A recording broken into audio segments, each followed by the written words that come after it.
Welcome. Thank you for this nice introduction. Hi, I am your dream user. 12 years of Galaxy experience, no programming, although I should say my PhD students become bioinformaticians. Sometimes. Wendy Bacon formulated it very nicely. Biology, yes, I am going to tell you the story about what brought me to the Galaxy, to use and misuse it for a long time. And so there was very nice formulation. Biologist starts from the biological question.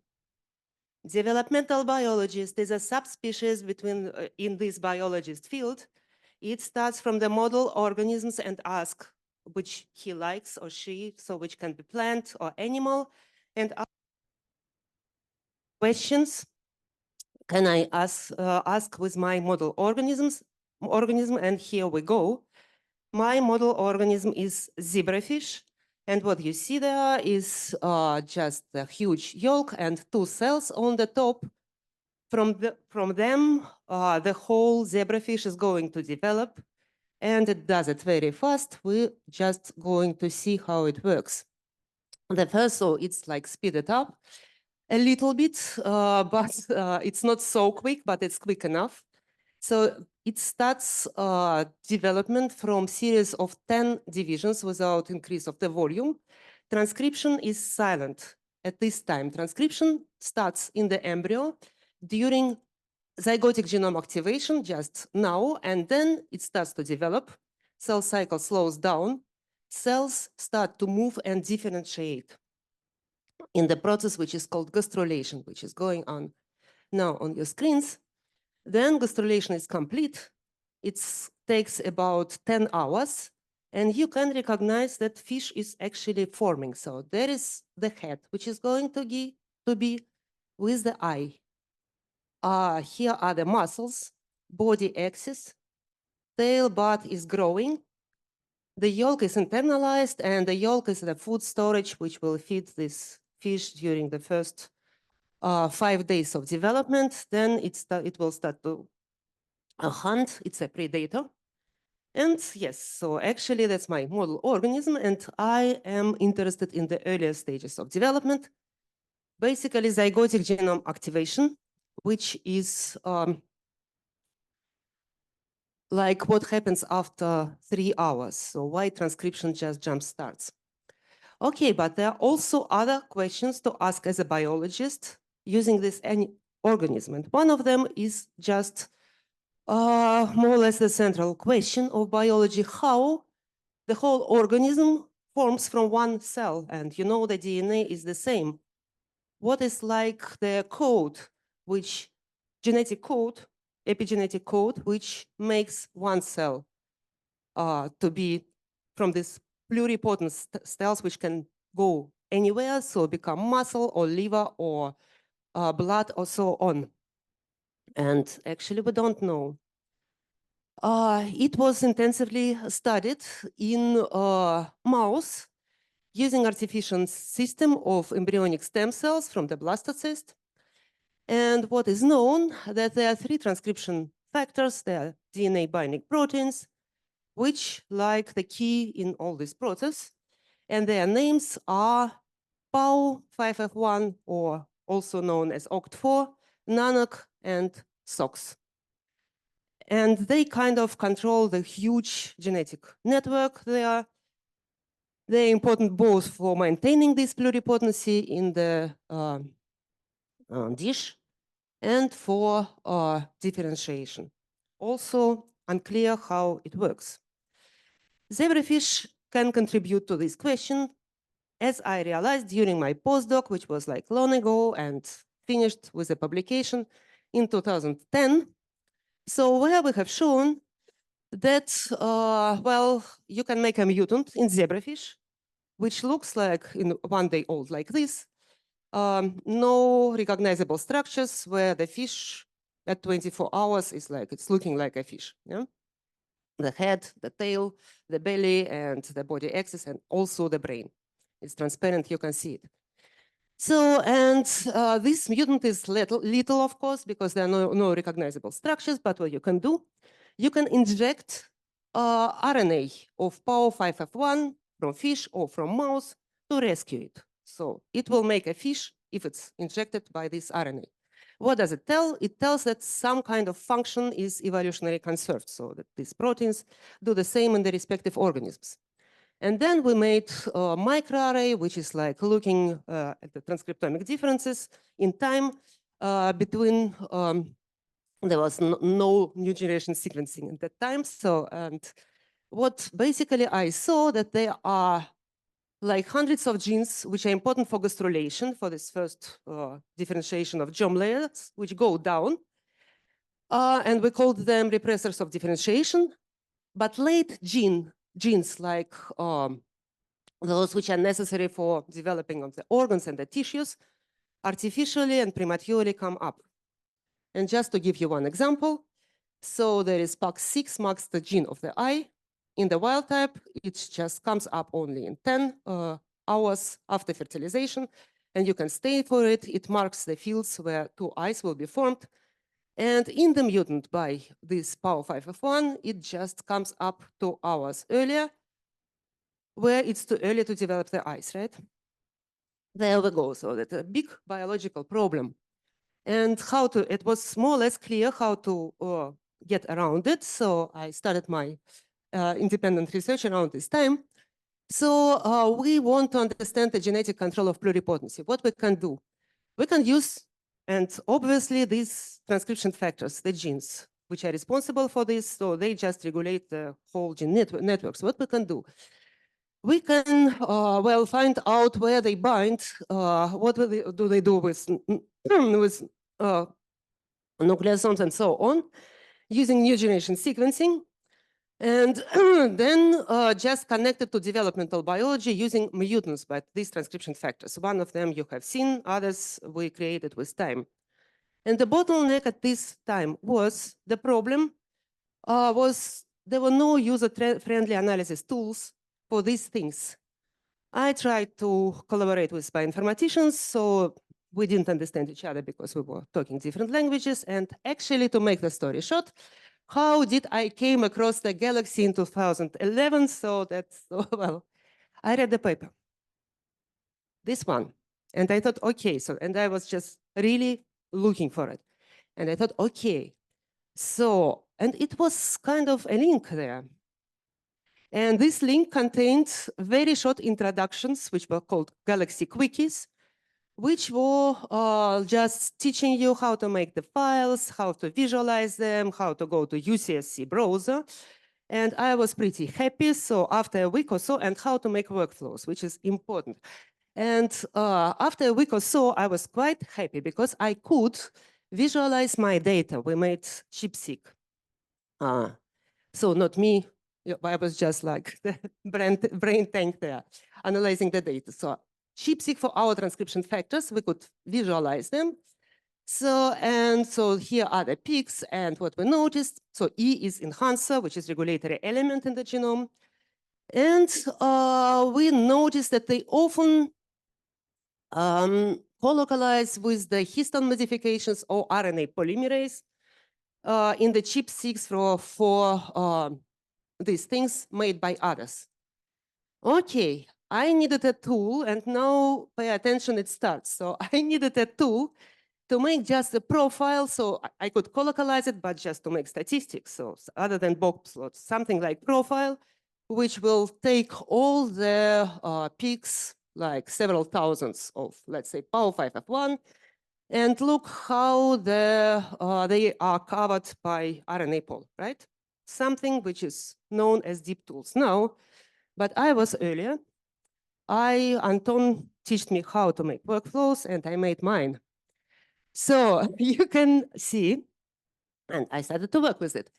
Actually, 44 steps, it's not true enough. I just found it in my Galaxy storage. It's like 1/4 about it. And also, I just press the button automatically, like align. So the whole thing is like this. And if you just magnify it, what it was just simple operation, just cut, group, make an average, make a standard deviation like 10 base pairs, go further, do the same, and then put all this in the table. Okay, and I started running these tools, well, without any idea what it makes with the main Galaxy server where it was running. Okay, so it was 2011 in main Galaxy. And then in 2018, I heard actually about how they learned to know me. They just were wondering who is crashing their server all the time. So then in 2016, it traveled to a European Galaxy, Björn was actually happy to meet me there. So, but for me, it worked perfectly because we published in Science with these results of this workflow visualized, I should admit, now in Excel. Okay, so that was Science publication of 2013, and Science, just for those who you know, it's pretty high journal where you actually a couple of years should not worry about your funding. So, and we started to go well further on the subject of zygotic genome activation. All right. So we are not alone in the field. So we just found out. So what you see here is that just time axis, 3 hours post-fertilization zygotic genome activation occurs, and it depends on 3 transcription factors. POW5F, which just changed 1 to 3, which happens in zebrafish systematics, NANOC and SOX19B, which are homologs of transcription factors of pluripotency in mammals, so which is already interesting. So what happens? So during the after fertilization, 3 hours, transcription remains silent. After zygotic genome activation, the waves of gene expression just start to be activated by these transcription factors. And the big question is what's the mechanism? And we started to go for that. We created the mutant for NANOC, which was also quite looking pretty poorly, even worse than our mutant for POW5F3. And we asked the question if, well, you know, DNA is wrapped on the nucleosomes, and there are special class of transcription factors which can just push these nucleosomes apart and bind and allow other transcription factors to bind. So-called pioneer factors. So we asked the question, we looked at the nucleosomes in the mutants and in the wild type to compare them. And it was a work of my PhD student, Marina Feile. And actually, this is a work which I was presenting in the Galaxy conference where Björn invited me. So to that point, we just made we made all the experiments, we analyzed them, and we found out that actually, and we also compared them with transcription factors, peaks of all 3 factors which were published. And we saw that they sit on the regions which are not necessarily like occupied by nucleosomes in the wild type, but they are more occupied by nucleosomes in the mutants. And they also corresponds to the predicted regions of high nucleosome affinity, so where the DNA is like more prone to wrap over nucleosomes. And Björn wrapped it into the Galaxy platform, and this is called nucleosome prediction, so it worked nice. And then actually I was continuing to use my workflow, which was like growing and well, I presented it, 404 operations, runs 2 hours, 11 years of Galaxy time from 2016 to 2018. It was like kind of this statistic that time, and it's my slide.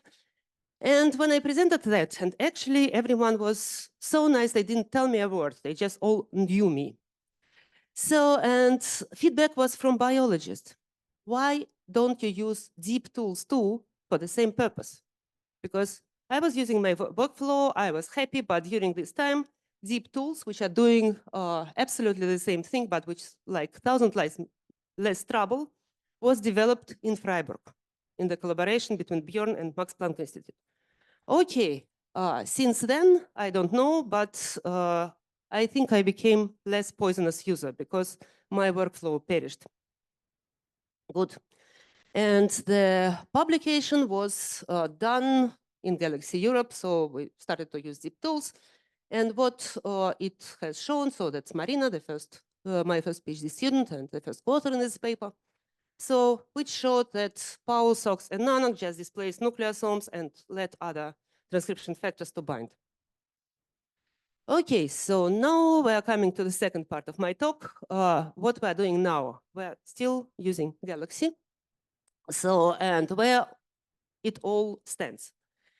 So what do we know about pioneer-like transcription factors and how they're involved in zygotic genome activation? So before zygotic genome activation, you have so-called naive chromatins. So wrapped into the nucleosomes, these gray balls here, and the enhancers are also wrapped and just covered by them.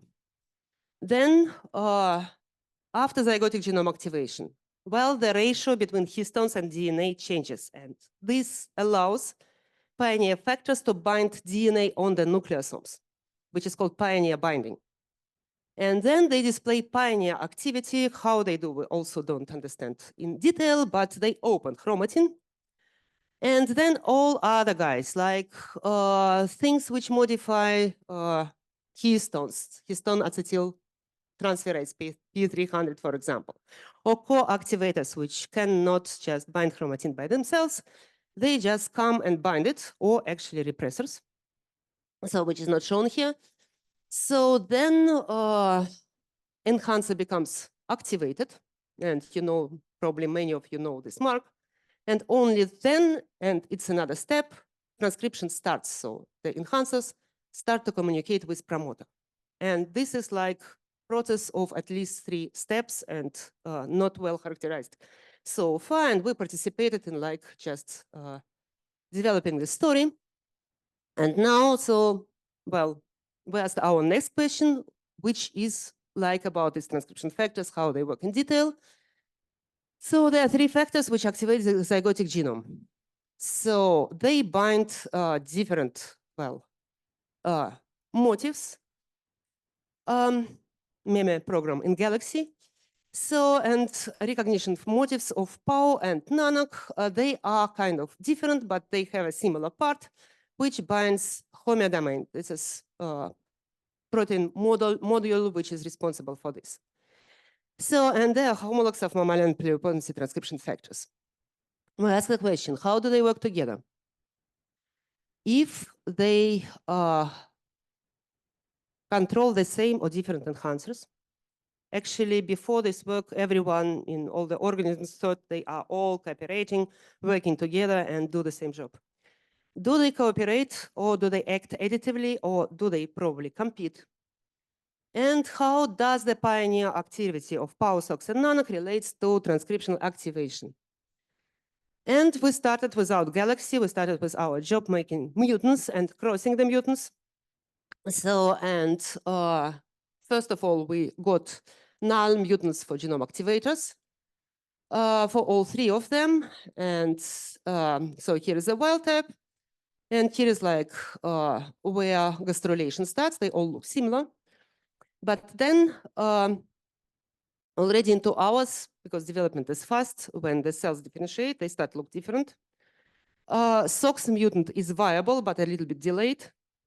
PAU mutant, you have seen it before, has abnormal gastrulation, and NANOC as well. And then we, or Mi-Yang Gao in my lab, cross them. So to make a compound mutant by 2 factors, 4 of them, and by 3 factors. And so one of them just abnormally gastrulates, and 3 of them, triple and double SOX NANOC and PAU NANOC, they just don't start development at all. Okay, including wild type, 8 genotypes. And now we started to make genomic on this material, which was done actually by 2 people.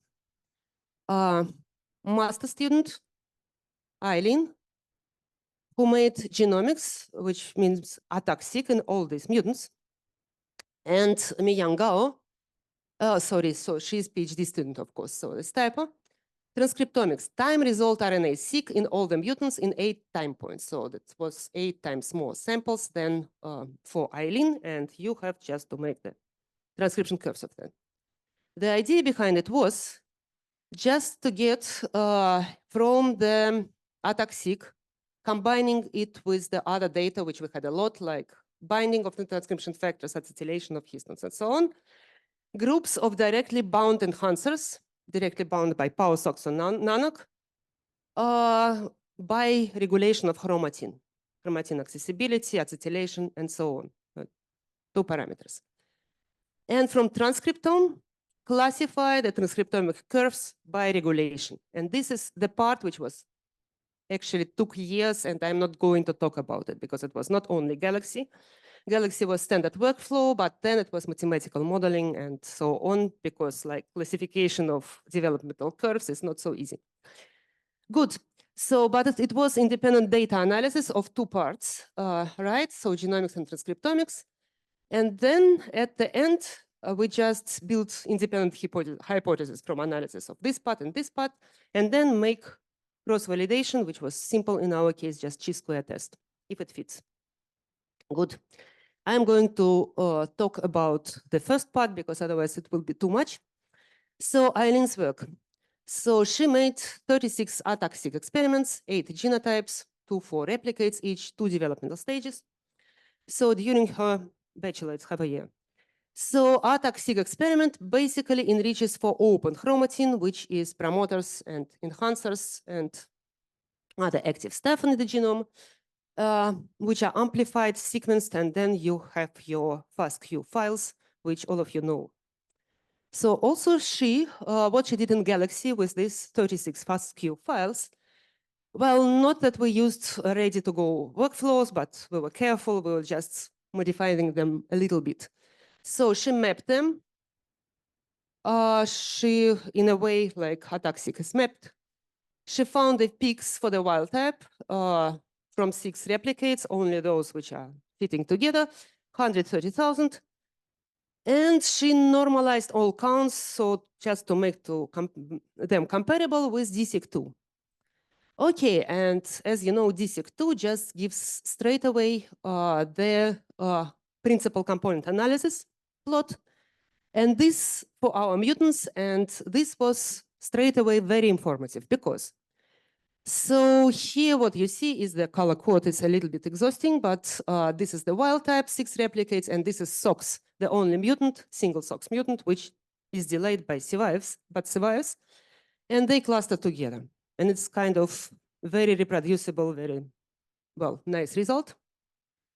On the other hand, you see the triple mutant and 2 double mutants, which are really, really, really bad. So those which don't develop at all, they also cluster together, which was kind of predictable. But what is interesting, that the mutants for PAO and PAO-SOX double and the mutants for NANOC are far away from each other, which just tells you straight away, in this level, they do different things probably. To make the long story short, we classified this enhancer pile to 3 classes. So by nucleosome, by moving nucleosomes. So one first class where PAO and NANOC work cooperatively. So they are both required to open the enhancer. And in MZ triple, the enhancer is closed. So 3 nucleosomes here. PAO only. Well, PAO with NANOC or SOX is required, but PAO is required, others are interchangeable. Or NANOC alone, and this is the biggest group. And we also looked, just trying to understand how it works. We looked at the binding sites. So remember, they are a little bit different, and you can distinguish between them. And in this group, it's more or less the same abundance. So in the group PAO motif is higher represented, and the NANOC motif is higher. How this was done? Okay, these 2 programs, and then modest motif scoring workflow. So I'm getting better in this respect. Good. And that also, just skipping some steps, what we found out, that PAO and NANOC have opposite effects on a fraction of enhancers which they bind. And they're so-called like PAO plus NANOC minus enhancer. So if you look here, okay, this is ATAC-seq. So this is a peak, which means open chromatin. It's like small in the wild type. It disappears in POW mutant, telling that POW is required. Nothing happens in SOX mutant, and in NANOC, it's suddenly larger. If we look at the acetylation, which shows activation of the enhancer, NANOC is activated. And actually, so that's, we suggested that this activator works like this way. So there is a blocker, which is NANOC, which sits on the binding site and doesn't allow POW to activate it. And actually, the absolutely opposite situation. So when NANOC acts as an activator and POW acts as a blocker. Okay, so if we remember that they have a common part here, the homeobox binding domain and homeobox binding part, and both have homeoboxes, then we can generalize the model so that two transcription factors, activator and blocker, they compete for the binding site, which is kind of fits exactly to one of them and kind of fits for the other. Activator can bind more stringently, probably. It displaces nucleosomes, promotes acetylation, and activates the enhancer.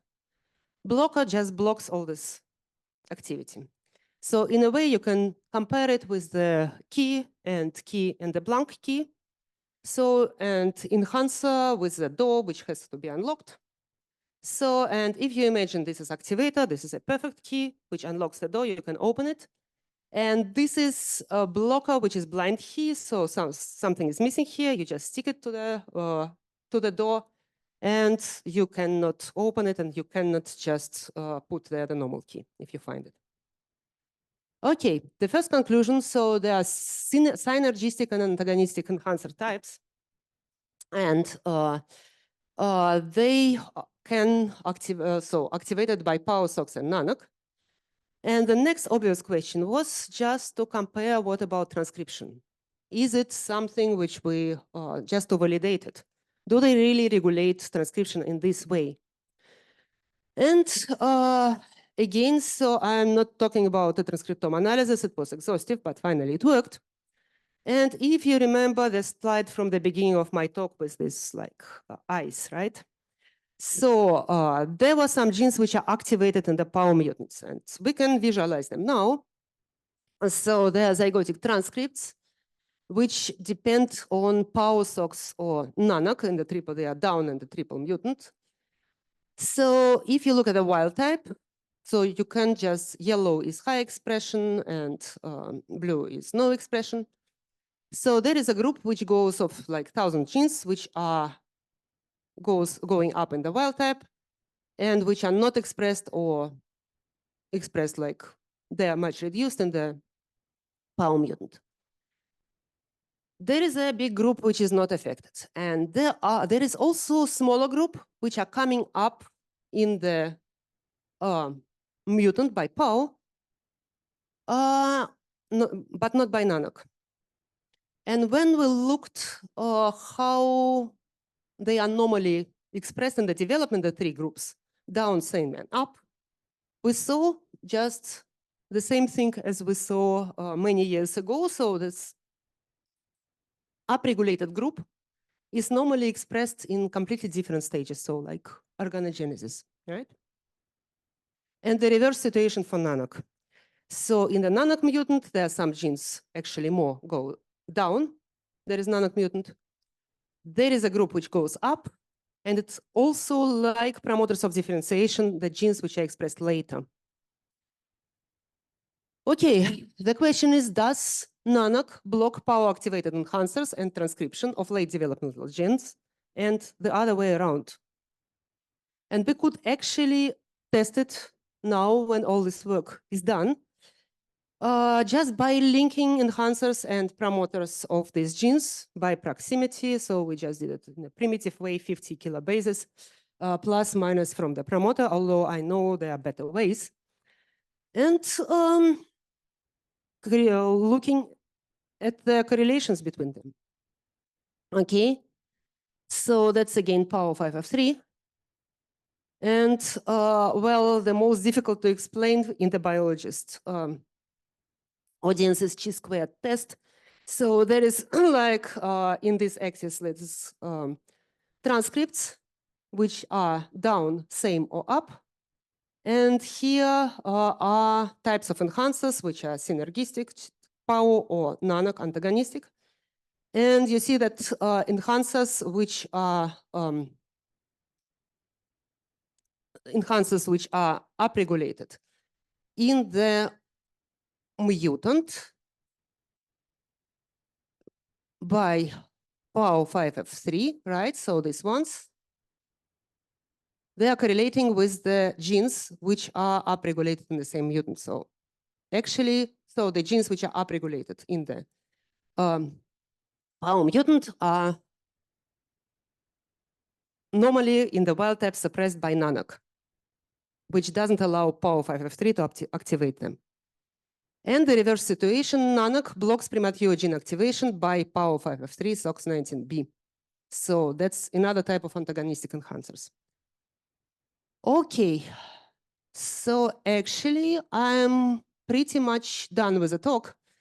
So summing up, there are synergistic and antagonistic regulation by pioneer factors. So the synergistic ones are like they only activate, and we know genes which are activated by them. Antagonistic play double roles. So they, from one hand, so they activate the early genes, which are required for gastrulation. And in this type, PAO plus PAO activates them. And nanoc prevents from activation of the late genes, which are normally coming up in the later stages. And that's actually how the timing of gene expression, which we so observed 10 years ago, can be explained. So by these enhancers and the other way around. So nanoc works as an activator early for these genes and prevents premature activation of the other late genes by PAO. Good, so this is published in Nature Communications last year. And now the convenient acknowledgement slides, which is like features Mi Young, who is actually working after all this transcriptomic analysis for the company Evotech as a bioinformatician now. Although it was just Galaxy training, also effect of Galaxy, then she started to program. And Eileen, who remained a biologist, physics department, which helped us with the things which I didn't mention, funding, and many thanks to Galaxy's team who were suffering from me for all these years. And actually, I guess I owe like a couple of boxes of beer to Jane if she drinks it. So we will discuss. Okay, I'm ready to take questions.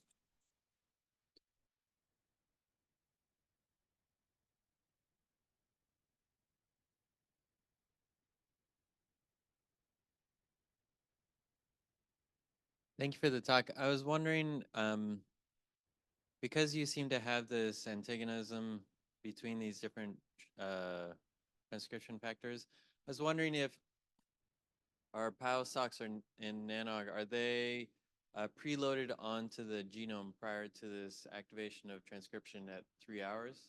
And if so, could you overexpress one of them and potentially phenocopy the knockdown of the opposite? You are a biologist, right? Yes. Okay, so now we'll count how many biologists are in the audience.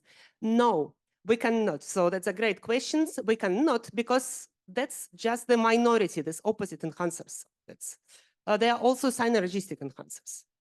And overexpression, yes, we tried it, but actually it's well tolerated. So you can overexpress in the wild type, you can overexpress these genes. Not so much of the things happen, so because probably the enhancers are already occupied by endogenous stuff, so it just doesn't bind, I guess. Thank you. Thank you.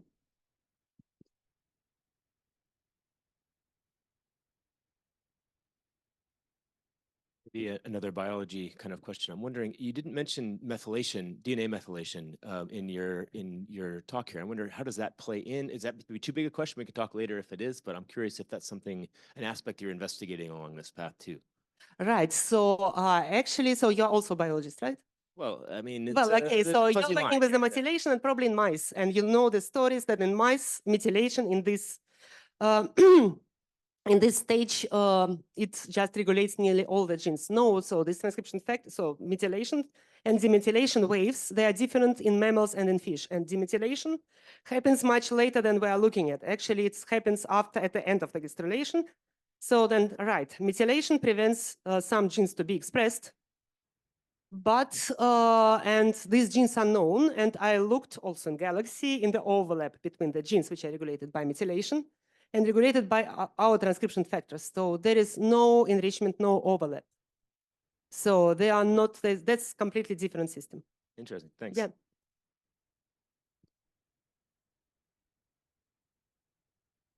Hello, I guess they are not the only pioneer factors, and you may have in your ataxic analysis some direct targets, but also indirect targets. So I was wondering how many of the changes you see correspond to indeed the binding side and how many are just downstream effects? Okay, that's a great question. Actually, so the analysis, yeah, as you can imagine, it's huge. And we, in the beginning, we restricted, so like there are like 130,000 of all ataxic regions, and 20,000 of them, more or less, are bound directly to transcription factors. And what, at least one of them. So, and that's exclusively what I was talking about. So what is happening in the other part, which is like 110,000? So, well, okay, they are not only enhancers, right? But the majority of enhancers are there and they are open. And they can be also, well, histone modified. So actually, so what I can tell you, if we look at the triple mutant, so when all these are kind of closed, there is a group of enhancers which become open and H3K27 acetylated. So independently on these factors, this is indirect effect. So how this can be? This is a mechanism which is called in ES cells T-hefting. That's like when the chromatin is open. So our factors are like powerful pioneer factors, they open chromatin. And the other factors which are existing there, we just don't know what they are. They just also passively occupy these open regions. But when the open regions are closed, so they migrate somewhere else and open also something else. So that's the effect which we suppose, but we didn't find any specific binding sites. So now we're making single cell sick, but yeah, we'll see how it works.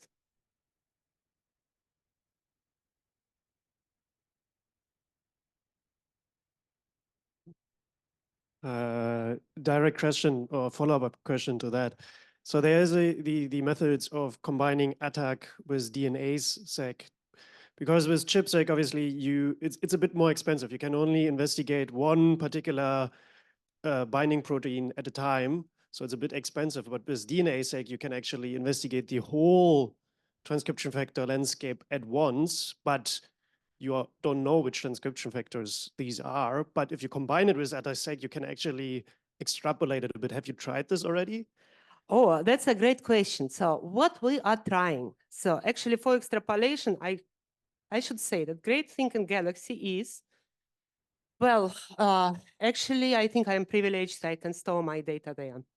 So, or even so, you have all your data from all these 10 years. Well, not in Galaxy, but I have them on the disk, but I can mobilize them like quickly. So I can extrapolate a lot because I still have all this data and I am on the same project. What we are doing now, we are doing from 10x genomics.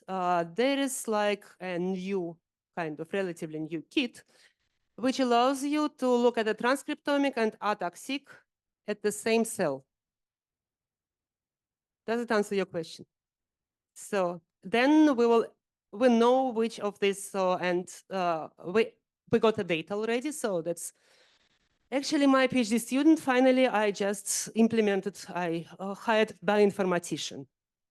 Well, I had to do more or less all my experiments myself, or she can go without my help, but now she's great, so she's analyzing that without Galaxy, but probably will need Galaxy as well. So, but we have all these 20,000 of ataxic peaks, and we built everything like around them. So, and we will know how it behaves, and it's, for example, if this is cell-specific or not, and then we'll look at the transcriptome and the cluster where like it works, and guess which transcription factors are collaborating or just prevented it.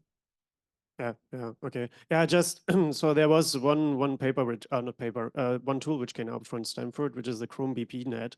Just want to mention it. So they built up a model where they also included the biases of DNF5 and from DNA. So they implemented the DNA sec so to investigate so to remove the motive, these motives, and basically improve the motive detection. Just want to comment on that. Oh, that would be great to have a program, but actually, so DNAs and ataxic, it's more or less the same, right? Both give you just open regions, so they have their like both biases to correct. So it would be great to have a chip-seq in the single cell level, but we're not yet there. People are just still working on that.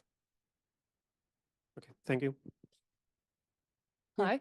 Such an inspiring talk. Thank Thank you you. so much. Developmental biology is why I'm a biologist now. So thank you for that. And this is perfect from the single cell side, wasn't it? So my question for you is, people put so much effort and energy into making really good quality public data sets. So like there's a single cell zebrafish development atlas in transcriptomics. So I was curious if or how you use public data to answer some of your research questions. Yes, that's actually a great question and related to the conference as well. I believe my data most of all, but I don't have any visualization of that and anything like of public use. Why don't we do it? So for this project. So that's one answer. Another answer, yes, there are high quality data sets in transcriptomics.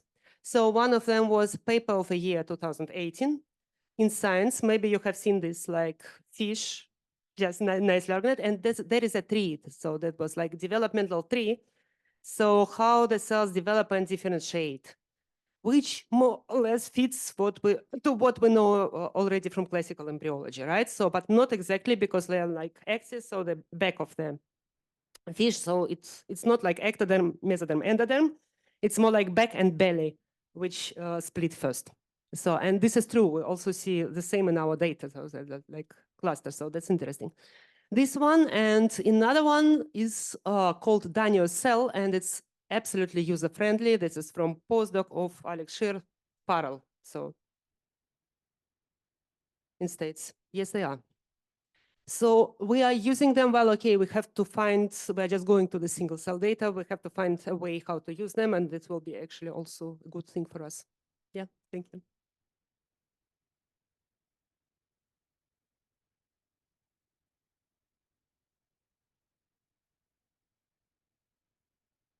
No more questions? Yeah, so then thank you for your attention. Thanks, Daria, for coming.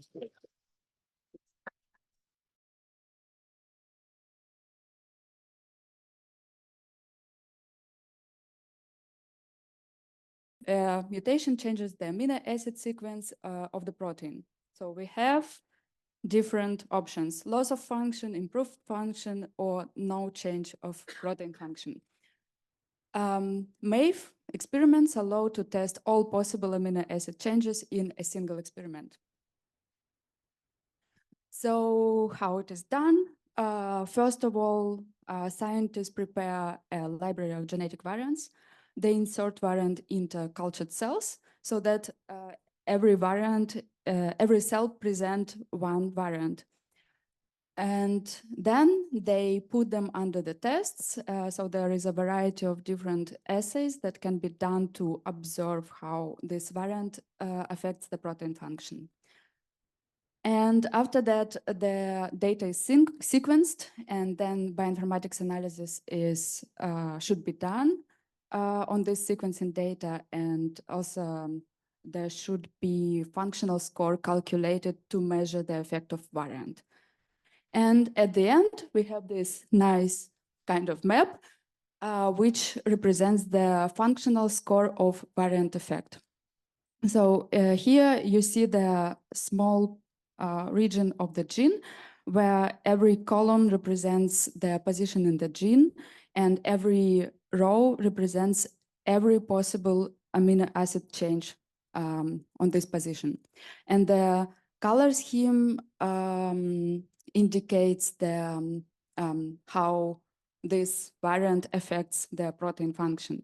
So for example, the red color indicates the loss of function, and blue color indicates the improvement of protein function. And thanks to these maps, so now a patient can come to the doctor, and if the doctor knows which variants this patient carries, the doctor can know what effect can have this variant and can diagnose diseases like cancer and design the individual treatment for this patient. And there are also other applications of MAVE experiments.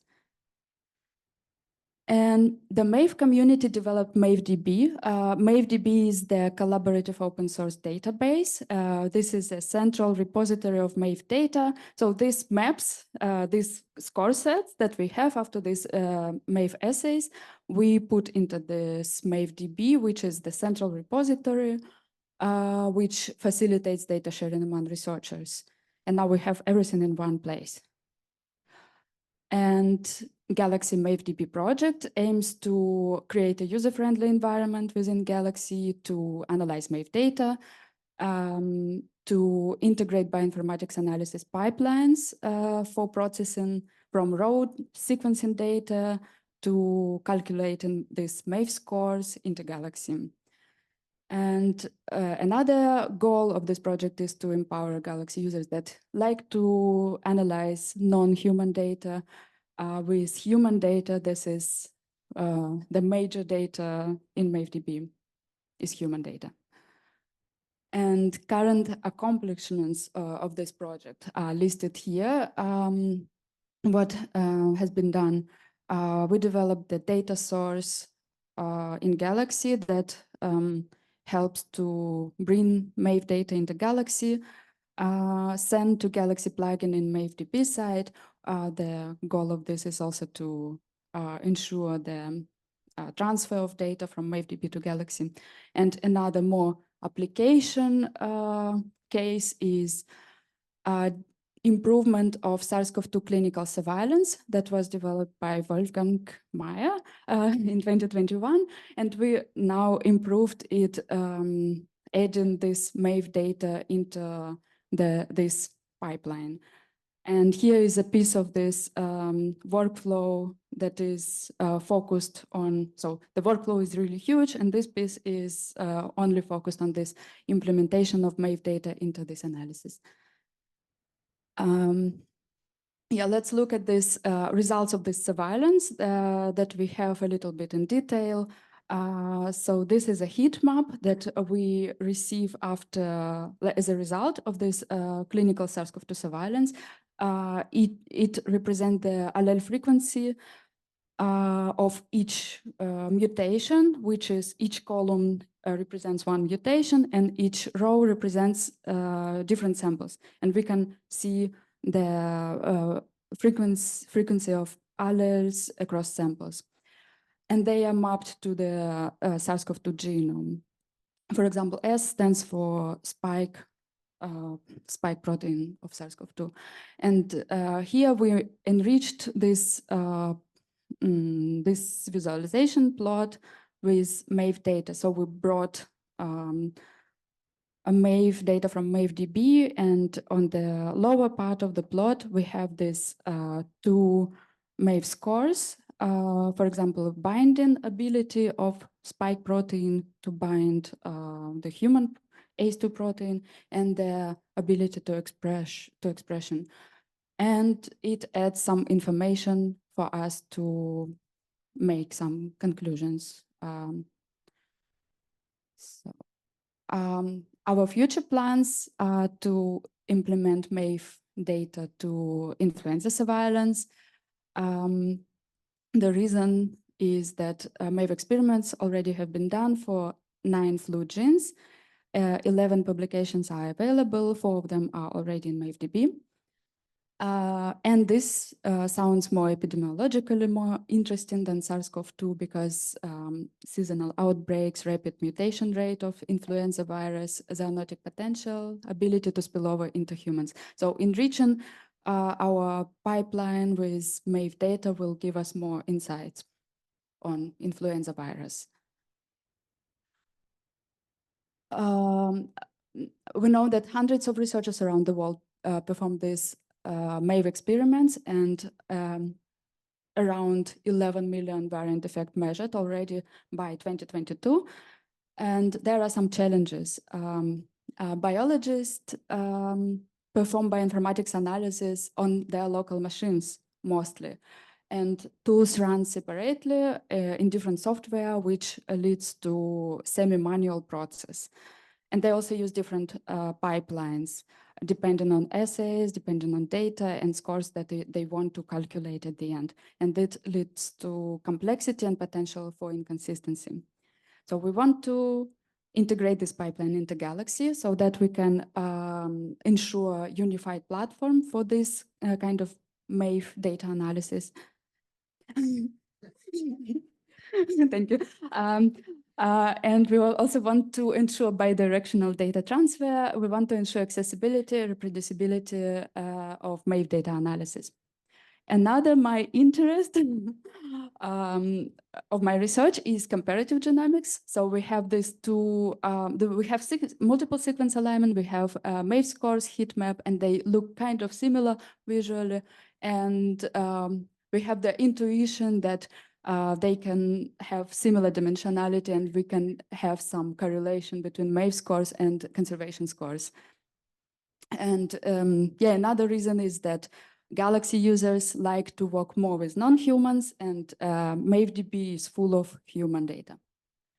Yeah, and here is a summary. So the main idea is of this project is to bring MAVE data to Galaxy to ensure MAVE data analysis within Galaxy, and to contribute to comparative genomics and molecular evolution studies, which can make all tools for this analysis available for research community.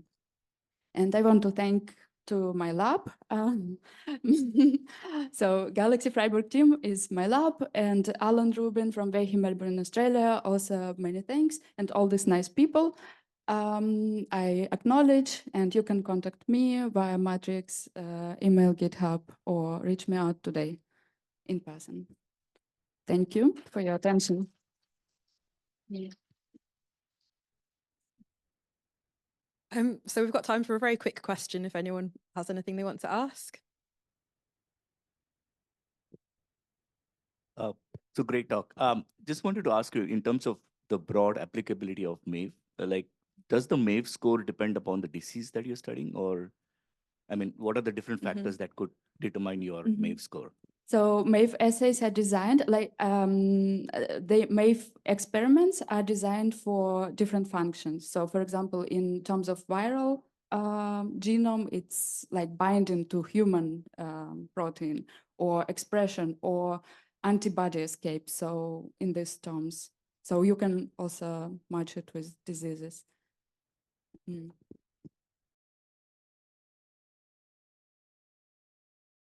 All right, thank you. So thank you for the opportunity to come and talk a little bit about some of the things we're doing in Galaxy and some applications. I will get right to it. There we go. Just a couple of acknowledgements to start with. This is certainly a team effort. So I'm from the University of Minnesota, the Galaxy for Proteomics, or Galaxy P team. And I would just kind of point out James Johnson, JJ, who is, as you've heard, passed away, but has a lot of the work that I will be presenting here is sort of built on much of what he did. So this is a way that his legacy definitely will live on. and a few other people here at the University of Minnesota that have contributed. We're working with some cancer biologists in addition to the Galaxy P team. As you're going to see, we're working with the Nevshisky lab from the University of Michigan, who are the developers of the SpragPipe tool, so they are a part of this as well. And I just say that I'm very happy to say that this is recently funded by the National Cancer Institute. So we're just sort of at the start of this. So kind of what I'm showing is here's where we think we're going or trying to go with this work.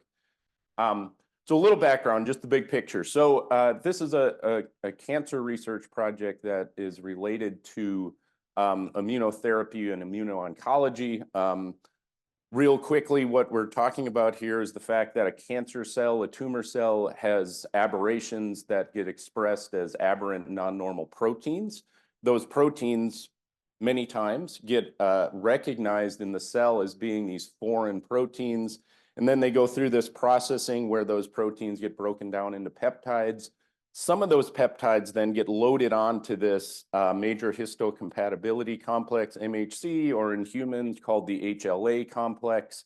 And then those get presented on the outside of the cell as these peptides, and that's what the little red thing is, a protein complex. The little blue ball is supposed to be a peptide that's bound to it. And those then get recognized by immune cells. These T cells will come and recognize those and say, yes, it's time to destroy this cell because it's expressing these foreign proteins.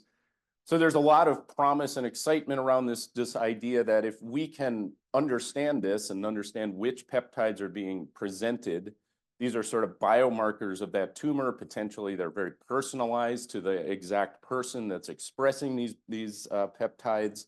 But also, if you could engineer it, you may be able to determine which of these peptides cause this immune reaction, engineer it so these get expressed in a way that you can then use the immune system to treat the cancer, maybe even as a sort of prophylactic vaccine that you could administer that even cuts it off before the tumor can really even progress. So that's the big picture and the big promise. So where and how do you sort of understand these antigens, or what we're going to call neoantigens? So there are certain peptides that are actually reference sequences. They aren't non-normal. Many times called tumor-associated antigens. But then there's also these neoantigens, which are coming from various sources at the genome level, where we have different aberrations in the DNA sequence, whether that's single nucleotide changes or larger insertions, deletions, structural variants. There's a whole slew of possibilities. So those encode then change the protein sequences that they encode for. Of course, at the transcript level, there's also possibilities for alternative splicing and inclusion of introns. There's a whole slew of possibilities there as well. And then in the end, to make these into a peptide, they obviously have to go through the proteome. At the proteome level, they get translated into proteins that then get processed. And this is then the translation of these non-normal RNA or DNA sequences, as well as even potentially translation from completely new parts of the genome that were unexpected. So there's a lot of possibilities there. And what I'll also just point out is that also what happens is sometimes it's due to a post-translational modification to the peptide. That is what regulates its sort of recognition and binding. So gives a kind of all this to point out is that at the proteome level, it's really important to know what these peptides are, because you can't necessarily predict even these PTMs on some of these peptides that might be regulating their processing and their presentation. So brings us to the idea here of this idea of mass spectrometry-based immunopeptidomics. So I don't have a lot of time, but I'm going to try to quickly go through this. So we have over here kind of shows you the workflow of how do you isolate these bound peptides that you can then use mass spectrometry to try to identify directly which peptide sequences are bound to this MHC complex. So you can do this by an antibody that actually can recognize that MHC protein complex, and that's what is shown over here on the far side of the slide. So that yellow bead with an antibody is pulling out those MHC protein complexes, and intact on the complex then are all these peptides that are bound to it. So you can keep this whole MHC peptide complex intact, enrich that, pull it out, gently elute off the little red squigglies are the actual peptides that are bound to the MHC, put those through a mass spectrometer. We then collect all this fragmentation data that's sequence specific to those peptides. And we can then also build a database. So to identify what those sequences are, we need to match those spectra to a database of sequences. That database can include the reference, say the human proteome, but we can then also from, say, RNA-seq, pull out those potential non-normal sequences that you see, say, from the RNA-seq data, predict what those peptides are, add those as a database, and use this workflow then to directly identify, say, non-normal neoantigen peptides that are being expressed and actually presented in say, a tumor cell.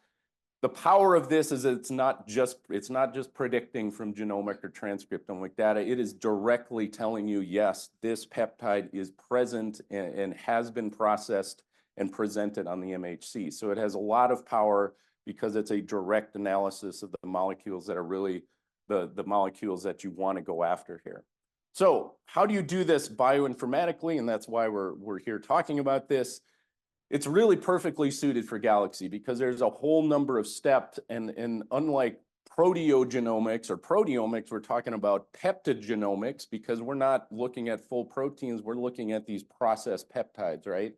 But you need to go through all of these steps. You need to take next generation sequencing data to predict these non-normal sequences, then generate the protein database, then match the mass spec data to those. Hopefully do that in a way that you can be confident and you can verify those things and make sure they're actually true and real. And then at the back end, even try to give the experimentalists some way to look at these things you identified and maybe prioritize which of these might be the most interesting for them to continue on in their studies. So Galaxy, the starting point with Galaxy that's so nice is that it obviously has tons of tools and possibilities at that first step for if you have, say, RNA-seq data that you've generated for predicting these non-normal transcripts that are getting expressed. This slide is very busy, but all it's showing is these are, no, go back. There. These are different workflows for different types of variants, and you can kind of mix and match based on what you think you're looking for. Whether or not it's structural variants, transposable elements, whatever it might be, but then have tools to generate then the proteins that are being translated from these variants to create these sort of customized protein sequence databases that you can then all bring together. There are also tools then to predict, and if you want to do this, to predict, which of the peptides that are potentially being expressed here have the best chance of actually binding to this MHC complex. So based on the sequencing of the MHC complex out of RNA-seq data, you can do some predictions for binding, which gives you a prioritization of those that maybe are your best candidates. So you can narrow this down to a database of those sequences that you think are the most interesting to you. And then take that to the next step. And this is where we've done quite a bit of work. And that is once you have this database of peptides, you're trying to determine, are they in my sample? You now couple that with the mass spectrometry data. As you can see, there's a couple of steps here. So you get this peptidomic, these enriched bound peptides, the MHC that go through the mass spec.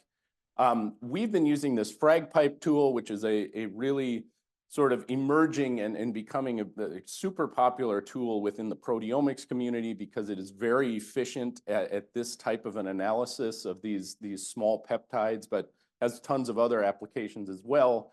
But we use that as the first step to identify just sort of the candidates, say, okay, we think these are the peptides that are present, including potentially non-normal sequences.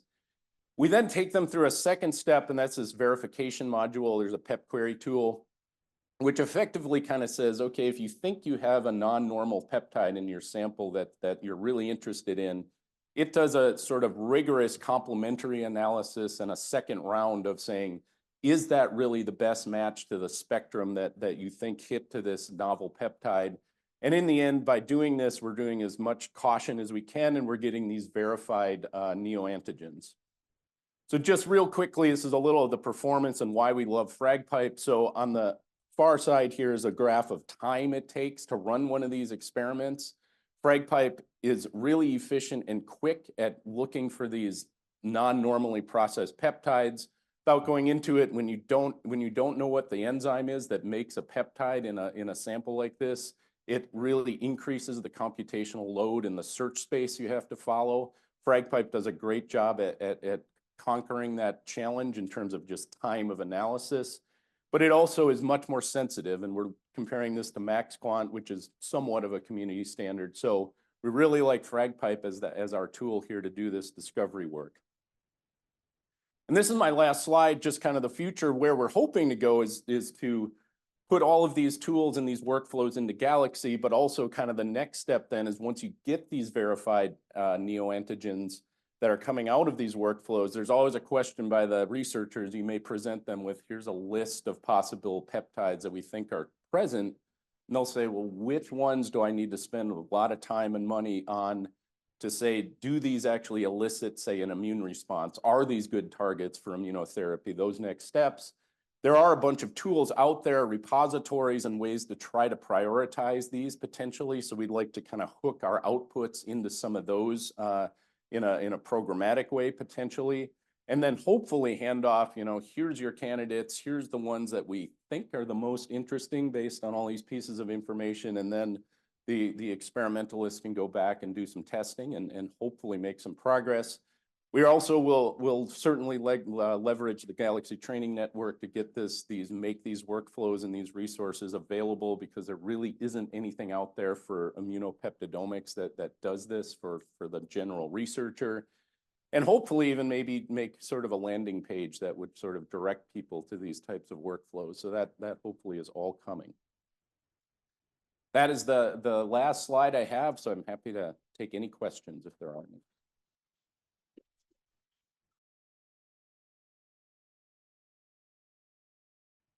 All right, so continuing with the Galaxy P Teams webinar series, I'll basically just wanted to introduce myself. My name is Pratik Jagtap. I'm from University of Minnesota, and I'll be presenting some of the workflows that we have developed for clinical metaproteomics analysis. And most of this work was done by Catherine Doe and Subina Mehta. So they are their names have been mentioned here. So before I start on that, just wanted to mention what is metaproteomics. So metaproteomics is basically the study of proteins that are expressed by microorganisms. So instead of looking at genes or RNA molecules that are expressed, we look at proteins that are expressed and use that information to find out information about not only the taxonomy of the microbiome, but also functions that are expressed. Because I think we believe that it might give us an idea about what is the mechanistic manner in which these microbiome kind of interact with the host. So one of the biggest challenges clinical metaproteomics has faced is the fact that most of the information that we get from our proteomics experiments, and the orange slice basically shows the number of peptides that are detected from microorganisms, is much smaller as compared to the host microbiome, the host proteins that are detected, which is shown in blue. So as you can see, you get a very less information and you basically have to make the most out of it. So in order to tackle this, we tried to use or generate some workflows, which I'll be describing in the next slide. So again, this is a busy slide, but just wanted to mention that there are 5 different workflows here. The first one on the left is on the extreme side is a database generation. So most of the times in metaproteomics workflows, we tend to have really large databases, and it's important to kind of reduce this database size. So that's what the database generation workflow does.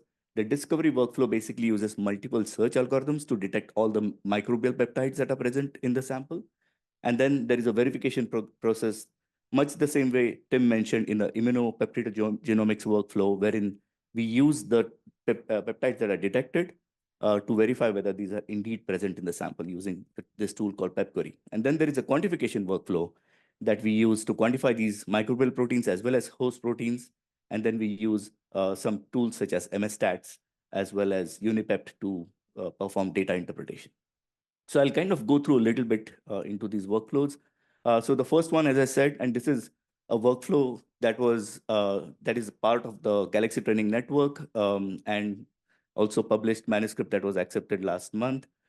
This basically used a ovarian cancer data set, but this can be also applied for other data sets. As you can see, we start with almost 3.4 million sequences, and you can generate, at the end of this process, you have only 21,000 sequences. So this basically helps you to increase the sensitivity of your microbial detection. So that's the first step. In the discovery module, we tend to use multiple search algorithms such as search GUI and peptide shaker and maxquant. And what it basically does is it expands the number of microbial peptides that are detected, and that helps you to later use that as an input for your verification analysis. So that's the second step. And once FragPipe is available, the one search algorithm that Tim described earlier, we'll also have that as a part of this pipeline. So once you detect these microbial peptides, they are subjected to this tool called PepQuery, which basically asks a slightly peptide-centric question in terms of the presence of these peptides that are present in the mass spec file. And as you can see here, from 196 peptides that we had detected, we could verify 134 of them. So basically, we are ensuring that whatever peptides that we detect, microbial peptides that we detect, can be justified for publication or quantification. So based on these 134 peptides that we detected, we could extract 173 UniPro accession IDs, and then we merged it with the human UniPro database and generated a kind of a verified protein database, because we wanted to use a database that makes sense and can be used for quantitation. And we basically use that for quantification. And for that, we use this tool called maxquant. We can also use FragPipe once it's available. And what it does is it gives you protein quantitation information as well as peptide quantification information, which eventually goes into this tool called as MSStats. And this was the tool that was developed from the University of Freiburg, the Galaxy EU team. And we made use of that MSStats TMT to perform statistical analysis. And we also use this tool called UniPep, which comes from University of Ghent, and we use it for taxonomic and functional annotation. So some of the information that you get, especially from the UniPep side, and what's shown on the top is the taxonomy analysis of this microbiome. You kind of can detect what are the species or genera that are present in your sample, but most importantly, it also gives you the enzymes that are expressed by these organisms. That actually gives you some more functional perspective of the microbiome. What MSStats also does is it also gives you statistical tools. It gives you a volcanoplot. It also gives you per protein, how is the expression level as compared to ovarian cancer and normal samples. So, and that's really helpful. So with this workflow, we have actually published quite a few papers with some of our collaborators. So we had collaborators from IIT Bombay in India, and we published a paper of metaproteomics analysis of nasopharyngeal swab samples from the COVID patients. And in that, we actually detected quite a few proteins that were microbial proteins that were upregulated in severe COVID patients shown in orange as compared to the control samples. We also have published a paper which is soon going to be published wherein we used bronchoalveolar lavage samples from lung patients, from cystic fibrosis patients. And with that, we actually detected quite a few microbial proteins that seem to be upregulated in the CF, in the cystic fibrosis shown in, again, orange color, as compared to the control samples that have been shown in blue color. And again, not only gives you an idea about the organism, but also which proteins seem to be differentially abundant. And this plot was generated after targeted analysis. So we could actually take these peptide candidates that were generated, and this could be used for targeted analysis using mass spectrometry experiments. Lastly, we are also working on a biomarker panel for early detection of ovarian cancer, and that work is going on. And then with that, at least with the preliminary work, we have found quite a few microbial proteins, as has been shown here, to be differentially abundant, as well as human proteins. And we are planning to study this slightly more with slightly larger cohorts so that we get a better idea about how the microbiome seems to be interacting with the human proteins. These workflow modules and documentation, as well as YouTube videos, are available on this link. So if you are interested, please go ahead and use this. We had a workshop at this GCC. We are also going to participate in the Galaxy Training Academy in October. So we are really looking forward to how we can use this workflow, not only for the projects that we have worked on shown in the second bullet point here, but also could be used for other methods or other projects that researchers would be interested in. As I said, it's available in Galaxy Training Network. So, if you are interested, please go ahead and use that. Lastly, I just wanted to acknowledge some of the researchers. We work at the University of Minnesota, and we also work with quite a few developers and users across the world. And just wanted to mention that, as Tim said, we do miss JJ for all the work that he's done, not only in this project, but also all the projects.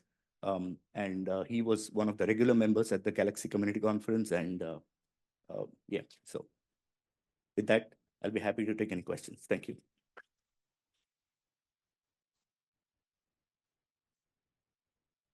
Okay, so we do have time for questions this time.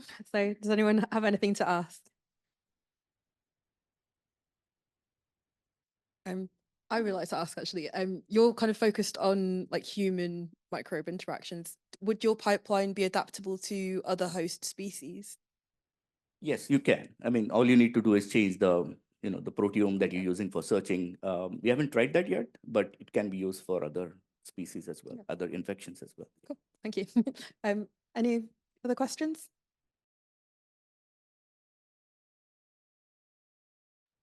So, hello everyone. I'm Shweta Pandey. I'm a PhD student in CSIR MTech Chandigarh. And today I'm going to present MitoLink, which is a generic integrated workflow made by using Galaxy platform. And it is used to evaluate genotype-phenotype correlation in human mitochondrial diseases. So, yeah. So first we have to look why mitochondria. So human cell contains 3.2 GB DNA, and it also compromised with mitochondrial genome, which is 16.5 kb, and it comprises 37 genes, from which 13 genes are encoded with proteins, and 24 genes are encoded for RNAs. And also, if we see here, sorry, is it working? Yeah. So in mitochondria, more than 3,000 proteins are encoded by nuclear. As we can see, proteins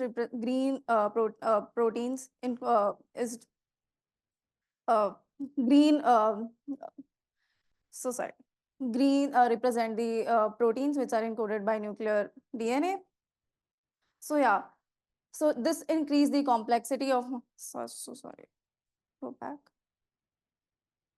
So this increase the complexity to understand mitochondrial diseases, and it is very difficult to pinpoint at the molecular level what is the responsible for mitochondrial impairment. So mitochondrial disorder is generally occurred by the mutation in mitochondrial DNA or nuclear encoded mitochondrial proteins. And there are some evidence which shows that the mutation in mitochondrial DNA comprise of various broad spectrum of disorder, for example, optic atrophy, neuropathy, etc. So to address this problem, we have developed the MitoLink, which is integrated with various databases specific to mitochondria and human. Also included various tools which is used for the genomic assessment and variation analysis. Also tools for the data visualization. And yeah, so it is a user-friendly workflow, scalable, provides customized workflow, and it is available.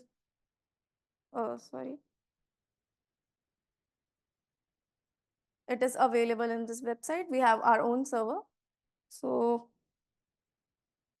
it has various key features, like we can do the user-friendly search using various options, and we can perform the variation analysis using Swift and Polyfin and MT-SNP score. We can do the data visualization using MT browser, which is the genome browser specific to mitochondria. So we have also reported approximately 4,000 mitochondrial associated proteins and 6 million variations that are associated with the mitochondrial dysfunction. Also the population data set. These are all available in their data shared data history. These all are integrated in MitoLink. So it's an example of a workflow which is used for identifying disease-associated SNPs, which are exclusive to any phenotypic character. So for the input data, we need the genomic data or variation data, which either can be in variant calling format or locus-specific data.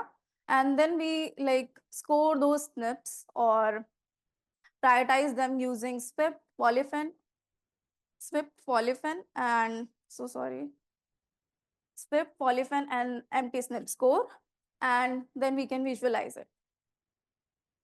We also observe the population-specific variation, and which implies there is a population-specific comorbidities. So for that, we take the Genome Asia population data sets, and we identify that we identified the clinically actionable variants and diseases associated with this Asian population, and then we compare those data with the NOMAD, which is populated with the 83% of European data sets, and we identified that there are some loss of function variants that are present in the nomads are absent in the Genome Asia population. So we can say that there is a population specific comorbidities, and so our MitoLink is the first platform for the identification of the shared genetic determinants for mitochondrial dysfunction associated with comorbidities. So right now we are focusing on customizing MitoLink to study the host pathogen interaction associated with mitochondria. So from literature, we have identified that the patient with the mitochondrial disorder are prone to infection, and there are some reports which states that the mitochondrial genes, if they have mutation, they lead to severe respiratory tract infection in infants. So we are integrating tools in the mitochondria, in the MitoLink for the host pathogen interaction studies. So we are focusing on the coevolution study of mitochondria, and we are want to understand the mitochondrial specific response against infection, and also understand the mechanism of the underlying mechanism of the pathogenesis to study the disease manifestation. So for the preliminary data, we have identified the orthologs. So we took the data from the ensemble, and from the 200 species, we shortlisted 6 primates with the 1-to-1 orthologs with the human, and also we done the DN by DS calculation using CodeML, and identified that the 216 genes are positively selected from the mitochondrial proteins. We will do this to the pathogenic proteins as well.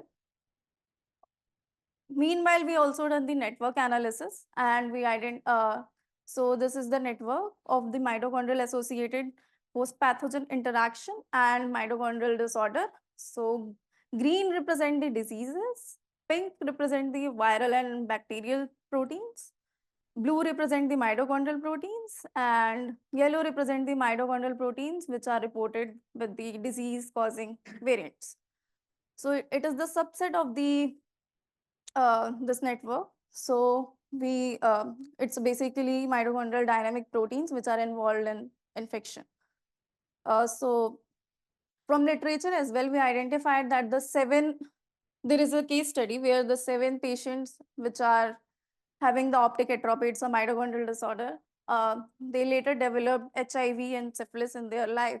Also, there is a very interesting case study where 48 years old man having the optic atrophy, and after the further analysis,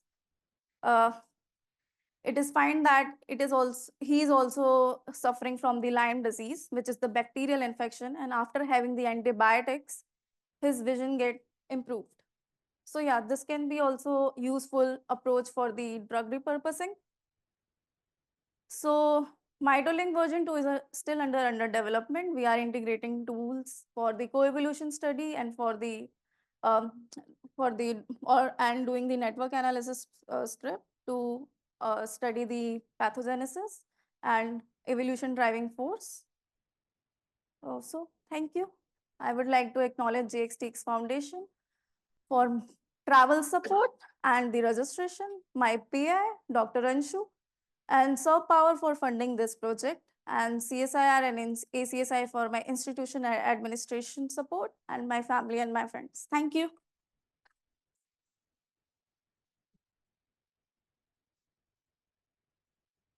Okay, do we have any questions from the room?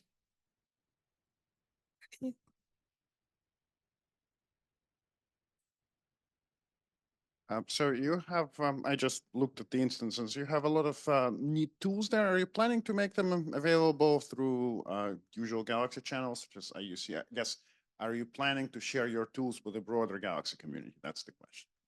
Right now, we are like integrating this tool in our own Galaxy server.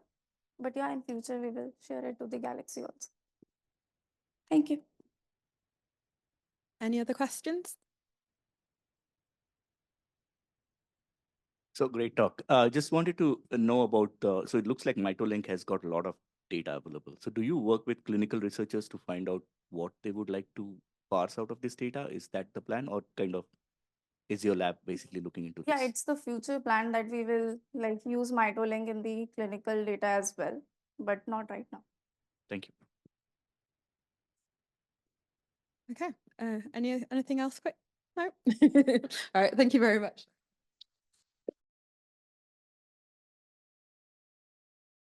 Thank you and welcome everyone. So I'm going to give you a brief overview, very high level one, I would say, about the state of viral pathogen data analysis with Galaxy, what's possible right now with it, where we've come from, where like plans we have. You see listed on the slide 3 other names. Well, I guess Helena and Anton certainly don't need an introduction here. Peter, if you don't know him, he's from the South African National Bioinformatics Institute, the SANBI. And all 3 of them really contributed to like the fact that we can use Galaxy for viral pathogen analysis like we are able to now. Without them, many things wouldn't have possible. I tried to mention their individual contributions as we go through the slides, and I hope I'm not forgetting anything important there. So yeah, the other big player, of course, that drove popularity of Galaxy in the field, and yeah, has to be mentioned, and that's the pandemic, certainly. So the SARS-CoV-2 analysis efforts that we undertook in the Galaxy project during the pandemic have really boosted like the popularity and the fact that people know about Galaxy for these things quite tremendously. So just a brief recap of what we did during that period. So like even before the pandemic, Anton had an interest in using Galaxy for HIV genomic analysis. And then like when it became clear that the virus had escaped China, he was very quick to rally us all and to bundle the efforts to repurpose workflows, tools, and so on, and to do something about genomic analysis of this new virus. And so within just a couple of weeks after the pandemic was officially known to have escaped China, we had some first workflows ready. And that was actually very exciting times. I mean, it was crazy times for all of us, but especially in this context. And then, yeah, over time, from these initial efforts, there emerged a set of really high quality. And then at the same time is when Marius set up the IWC. IWC reviewed workflows for SARS-CoV-2 genomic surveillance. Peter wrote one of them, and a lot of them came from the Galaxy US team and the Galaxy Europe team. And those were deposited on Workflow Hub, and then were really, so these are workflows that you can use to analyze. You have a swab from a patient with virus on it. You amplify the data, you sequence, and then you analyze which lineage of SARS-CoV-2 that is, generating in the end then these variant lineage plots over time to see what's the next emerging strange recombinant or whatever of SARS-CoV-2. Yeah, we built a whole automated system around these workflows because you don't want to do this for one sample, but for batches of samples and for many of these batches. So overall, this has been used to analyze like 500,000 samples on public Galaxy instances already. Yeah, we leveraged the Galaxy API and Planemo and BioBlend to automate all of this, to analyze public data deposited in the ENA and in the SRA, and then produce all kinds of useful tabular visual reports about all the strains, all the different samples and the lineages they've been assigned to. And this has become a big showcase for Galaxy and the power that this platform has.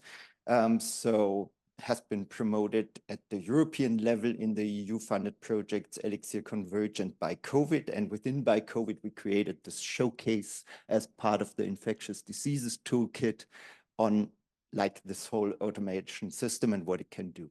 And this has been a big success, as I said, 500,000 samples. It also has driven the initial SARS-CoV-2 genome surveillance efforts in some countries, notably of Estonia, who did their whole initial response and genome surveillance using these workflows.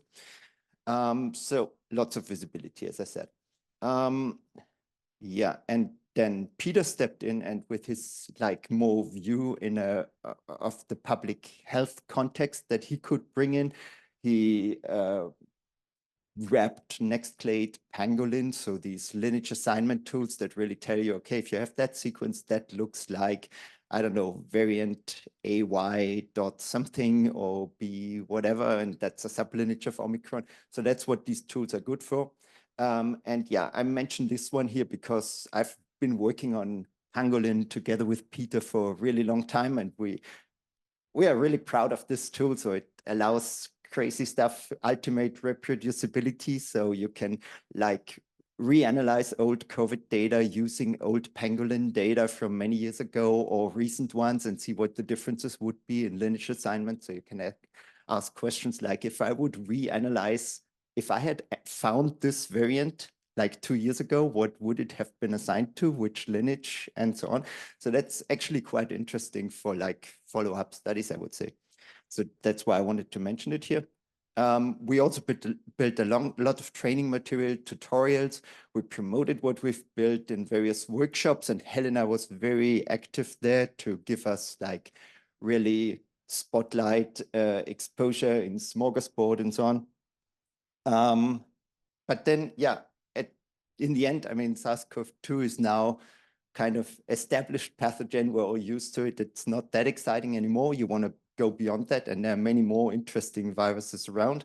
So that's what we're doing right now. So one thing we recently added is a tool to design your own viral primer schemes, because if the pandemic has showed you one thing, is that like these tiled amplicon approaches where you like amplify the viral genome in little bits and then combine it all together to get complete sequencing data is really a very powerful approach.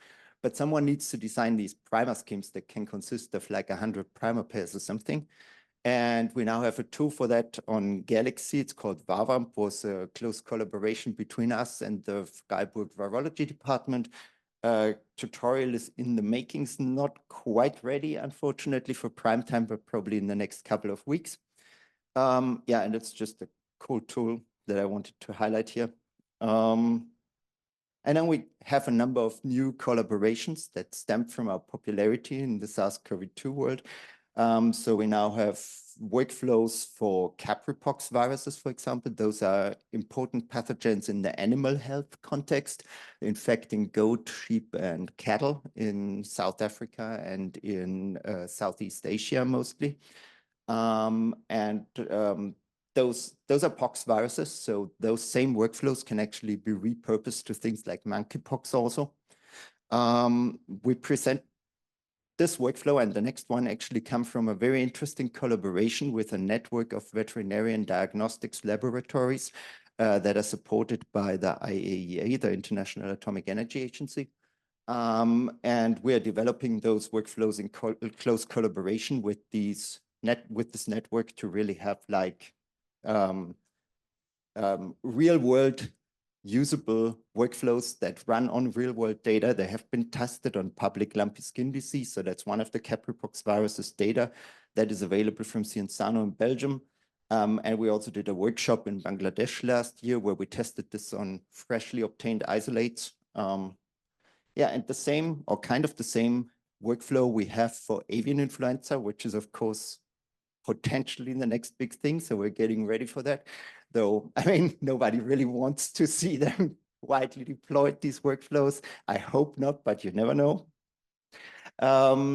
Yeah, and also that was tested, same picture as for the capripox viruses with public samples obtained by Cienzano and then tested in a workshop in Slovenia in that vet lab, veterinarian lab context. Pretty cool workshops that they are organizing. So it includes everything from hands-on preparation of the sequencing data in the wet lab to the analysis of that data on the following day. So it's like complete from bench to results workflow that you're doing in this workshop. Quite impressive. Yeah, but I skipped the introduction to influenza A. If things go bad, you will learn a lot about it anyway from the news. And then, yeah, one of the things we can do in Galaxy is, of course, provide viral reference data along with tools and workflows. So we have collections of primer schemes for SARS-CoV-2, for example, in public histories. We have a big avian influenza reference collection that's used for subtyping of new influenza samples. And yeah, it comprises something like 17,000, 16,000 sequences per viral segment. And yeah, recently I've been working on the virology.usegalaxy.eu subdomain. And this will be like on the EU side, and for this vet lab collaboration, the one entry point for people where they can discover workflows and things like that. It's currently in the making, so I'm breaking things daily and the links are currently not functional, but I need to have it functional by mid-August or the very latest, so check it out then again. You find interesting links there. Otherwise, if you're interested to ask questions, join the public health special interest group. We have a One Health section in the training material that's worth checking out. And there's so many more people, I couldn't really talk about their involvement in the project there on this slide. Thank you.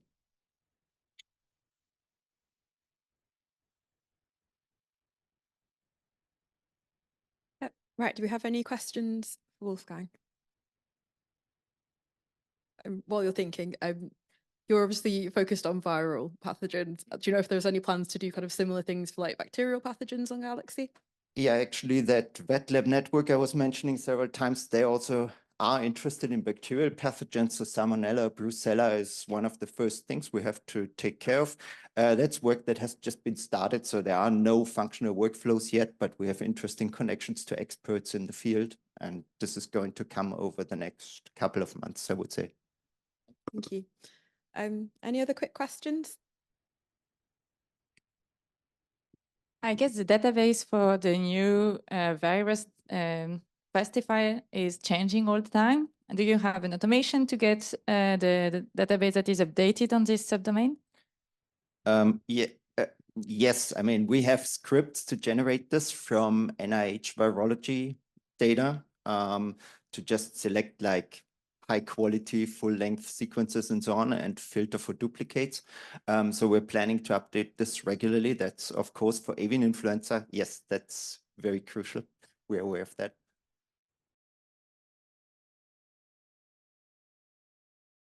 Hey, so, well, I'm so loud person.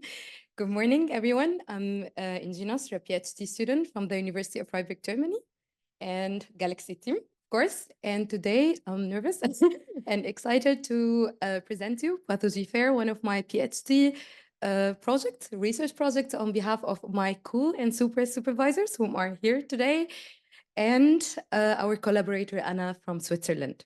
So raise your hand if you have ever got food poisoning at least once in your life. Wow, so many stories, Paul, we can discuss afterwards.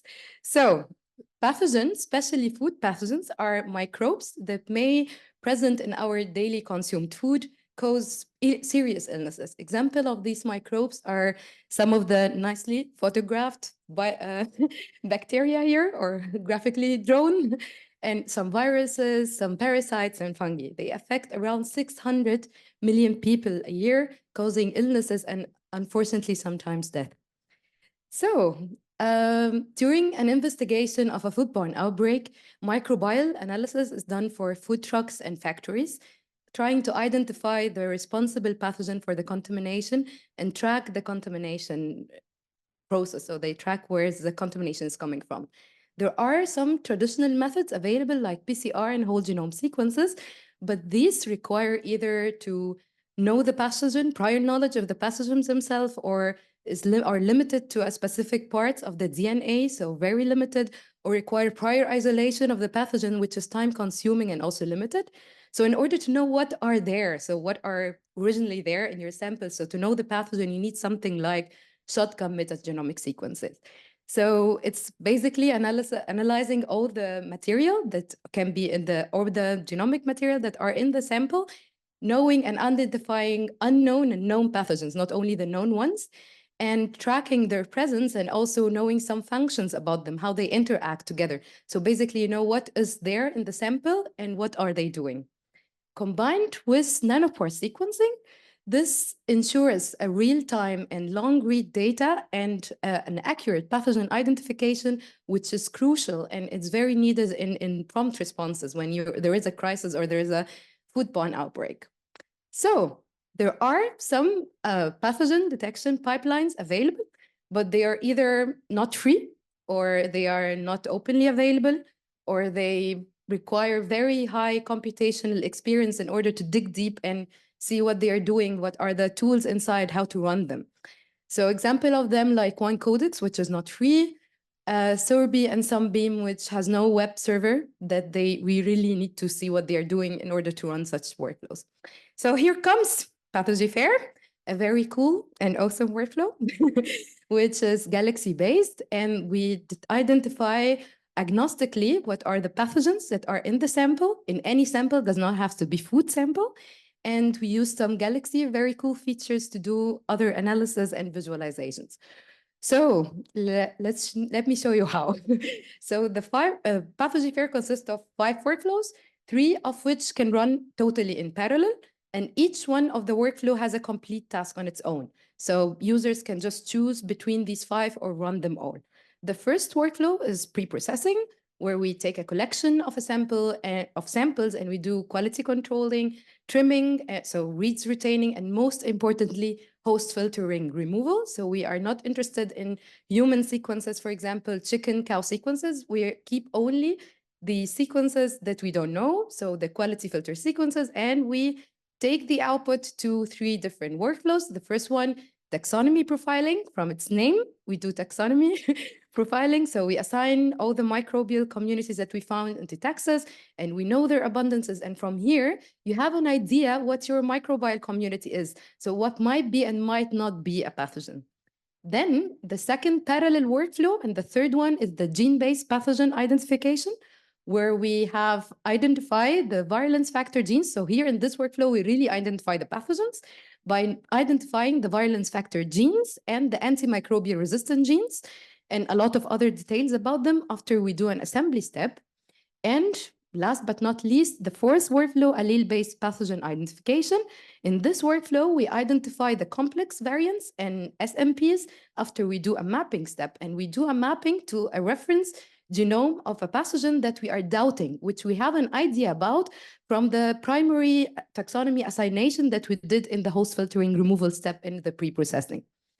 Finally, the fifth workflow, and my beloved one, is the sample aggregation and visualization, where we take all the tabular information from all the workflows and you do visualization. And you concatenate all samples together, and you really here can be able to see all samples together, where their shared genes, their cluster maps, phylogenetic trees, bar charts of every single detail you analyzed in all the previous workflows. So PathogyFair is developed on Galaxy, so it's very cool because Galaxy is very cool, right? Okay, so let me show you some of the cool features that are we use from Galaxy in favor of PathoGFair. So first thing, web interface. So all PathoGFair workflows are deployable on all Galaxy servers, and they are currently available as public workflows on 3 main Galaxy server, European, Australian, and American. They have definitely a nice, wonderfully user-friendly interface where people doesn't have to know anything about computer science or how the tools are developed by just importing the workflow, doing some mouse clicks. Then you wait only for the analysis to be all done in your histories. Yeah, so automatically, every workflow on Galaxy has an automatic report generated, but in case of PathoGFair, we use the workflow editor, cool feature also in Galaxy, to have to highlight some of the explanations of the inputs and outputs, some of the cool visualization and interesting to be shared. So yes, everything in Galaxy is shareable, which makes PathoGFair even better. So easily adaptable and scalable. So originally, PathoGFair is developed for nanopore sequences, but by changing just one tool in the pre-processing workflow, you can just switch to any other type of sequencing technique, Illumina, for example. Yeah, and thanks to the infrastructure of Galaxy, the workflow is scalable to thousands of reads. There is a training material available in the Galaxy training network, which we'll be doing today in the pathogen detection workshop directly after lunch. So I know your faces. I will wait for you all. So to learn really how to use all the workflows, because I did not go into details at all now. Yeah, and there is a documentation of all the steps, how to find everything on the GitHub repository of the project on the Use Galaxy EU. And yeah, the workflows are tested with 130 benchmark samples, and all the nicely figures there that no one can see, neither me, are available to see in a published by archive, which we did yesterday. Yeah, to learn more about the details and how successful was the PathoGFair. Last but not least, all tools on Galaxy are open, available, and they are free. And thanks also to Galaxy Automizable API, all workflows, tools, and everything is always under maintenance and up to date automatically. So we don't need to do anything. All workflows will be automatically updated. Finally, they are all, you need to, yeah, okay, almost done. Finally, all the 5 workflows are publicly available on 2 of the workflows registries. Finally, yesterday also. So on Workflow Hub and DocStore. Yeah, so here is a full picture of what we have talked about today. And yeah, I want to thank each and everyone who worked on who helped and still helping, all the authors, definitely each and every member in the Galaxy team, whom are mostly here today. And thanks Peter, Marius, and Tobias for everything. Thanks everyone. And thank you for listening. And yeah, any questions and waiting for you. Thank you.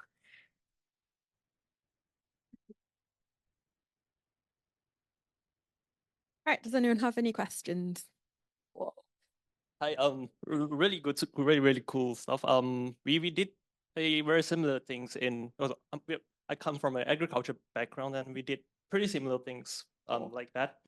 My question is more on the nanopore sequencing side, because what we usually face is that because in one of the pipeline there's a host filtering, and I don't know if you have experienced it, but in our cases, nanopore sequencing, sometimes the output of the reads could be quite variable in this case. So in order to run all the pipeline, what is your experience like? I mean, how deep or how much reads will need to be produced in terms to be able to run this pipeline and then to get a meaningful result out of this? Yeah, so actually during the results, we have a lot of samples that we removed a lot of reads from, and then we got almost less than 1,000 reads, you'll definitely get nothing. Okay, so no genes will be identified. Starting from 2,700 reads, you start get 1 or 2, 3 contexts created, and then from this you can find some of the genes. But above 5,000 reads, then you really got some nice context, and then you can find something. But below to 2,700 reads, I never got anything. So it was like no context created, like so 3 or 4 contexts which we cannot. So we use abricate tool. So you'll see if you come in the so to identify the genes, and then so below 2,700 reads we find nothing. So Thanks. you're welcome. Any other questions? Thanks. That's an inspiring talk. I wonder, so of course in Nanopore, we don't get as many reads. And I think we've just been talking about this a little bit. Did you look at if you did exhaustive read counts, how much better the information gets? And is it really sample specific? And I'm also wondering about the adaptive read sampling in Nanopore and whether you've tried that approach to sort of get rid of your human filtering at the sequencing time instead of trying to do it having to do it after the fact. Yeah, so if I understood you correctly, also please hold the mic back to make sure that I got you correctly. So you mean that the company did some filtering of the host before we do some sequencing? No, I'm Not talking us? about on the nanopore itself. You can tell it. I'm not interested in these in human genes, for example, or Yes. human sort of Yeah. background material, and have the sequencer itself sort of spit back out the reads after it samples just a little bit, so you can bias your reads toward something other than what you're looking at. Maybe it sounds like you haven't really worked with that yet. So I think Yeah. that's the answer to my question. Does he mean isolation, right? Or so? Yeah, I guess so too. You're talking about the nanopore live adaptive sequencing when you feed it to the nanopore at the time you're sequencing, and it sort of biases your reads toward what you're interested in. That was effective, or? Oh, I'll take a look at that.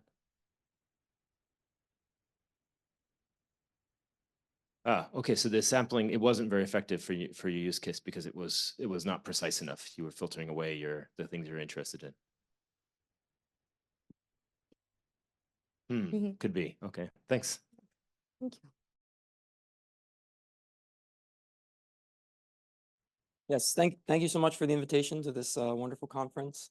I'm really excited to share with you some of our work on viral quasi-species reconstruction that was done as part of the HIV process of some of the Galaxy work preceding the SARS-CoV-2 work that was mentioned earlier. So this is a joint work with Penn State. My name is Stephen Shank. I'm a software developer in Sergey Pan's lab at Temple University.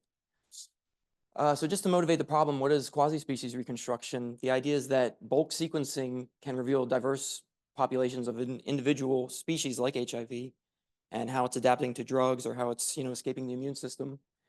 And it's cheap to get short reads, so it's worthy endeavor. But the longer term goal, maybe more so than calling the variants within the host, is to try to make an attempt to assemble the individual strains. And this is possible, but it's very context dependent. So I'm going to try to tell a story about how we've kind of identified a little bit of a subfield of virology that could really use some fair principles to show the right ideas that we have here, sharing the right data, the right tools, and the right workflows to get the information out of your data, given the context that you face. So applications to this include pretty much anything you would do viral comparative genomics for, and I have a little illustration of what this problem looks like on the right-hand side cartoon. So I call this the signal and the noise. So if you ever look at your data, we use reference-based approaches, and if you're looking at an alignment of how your strains align to a reference, this is kind of what you'll see. And it's good to kind of make a distinction between the intrahost variants and the interhost variants, because it's just sort of what you're really looking for are these intrahost variants, within an individual sample. And kind of one of the most useful abstractions that I've found, sort of surveying the tooling in this field, is the notion of a super read. So what you really want to do is, go through all of your reads and kind of count up and place it into a bucket and do a count of how many reads agree with variants that you've called from your sample. And this sort of really compresses your data down, and we have a tool that delivers this. It gives you a much more compressed data set from a BAM, and pretty much a lot of the questions that you would want to ask, of an alignment format like a BAM, you can ask from this super read format. And this is wrapped on our Galaxy instance. And this is kind of just an illustration of this compression here. These kind of motifs that you see on the left, you compress down with counts of how often they occur. And you sort of have a similar kind of scaffolding that can happen, but just within the host, the same way you have scaffolding, when you're trying to do more commonly acknowledged methods of assembly. And so, yeah, and it's a challenging problem on the wet lab side as well. The protocol really matters because you have this artifact of artificial recombination where you can sort of infer spurious recombinants from reads that recombine purely during the sequencing process and are not present in your sample. So there's a lot of pitfalls in trying to do this, both on the wet lab and the dry lab sides of this. But oddly enough, this hasn't really been acknowledged in any of the methods papers in this kind of subfield of virology. It's more common in maybe metagenomics tools like CHIME acknowledges, and this is how they kind of make a claim to improve better accuracy, but it hasn't been acknowledged in this field yet in the methodology. So it's one thing that we took a pretty close look at. And then also the way a lot of these methods papers work to study this is there's this one benchmark data set that it's kind of become almost like a rite of passage to analyze this data set and say, we have a method that can reconstruct this data set. So it's a lab mixture of known circulating strains. And so it's kind of in between. People do simulations, and then ultimately we'd like to use these terms in vivo. But and the difficulty of a problem like this, it's arguably in the middle because the strains that comprise the sample. But this is arguably a contrived benchmark problem because you're really taking 5 strains that are circulating in a region and then putting that in a sample. It's not really representative of the kind of diversity that you would get in an HIV blood sample in a patient. So we kind of really noticed that if you look at deep sequencing studies and just look at the diversity in this sample versus samples that actually come from in vivo, this is kind of artificially inflated. So really want to bring fair principles where we get the right data, right tools, and right workflows to study this problem. So you see you have a far greater number of variants per gene length in this sort of benchmark data set than you typically would find in reality. This is kind of just the current state of the art. So our approach, I don't have time to go too much into it, but basically it's kind of a seed and extend approach. You basically classify relationships among these different super reads. So sort of when they're concordant, that's how you can kind of do this intrahost scaffolding in the assembly. And when they're discordant, those are signs of different quasi-species. And we basically roll dice when we try to decide how to extend. And this weight where you sort of have calculated how many times these different motifs of intrahost variants appear.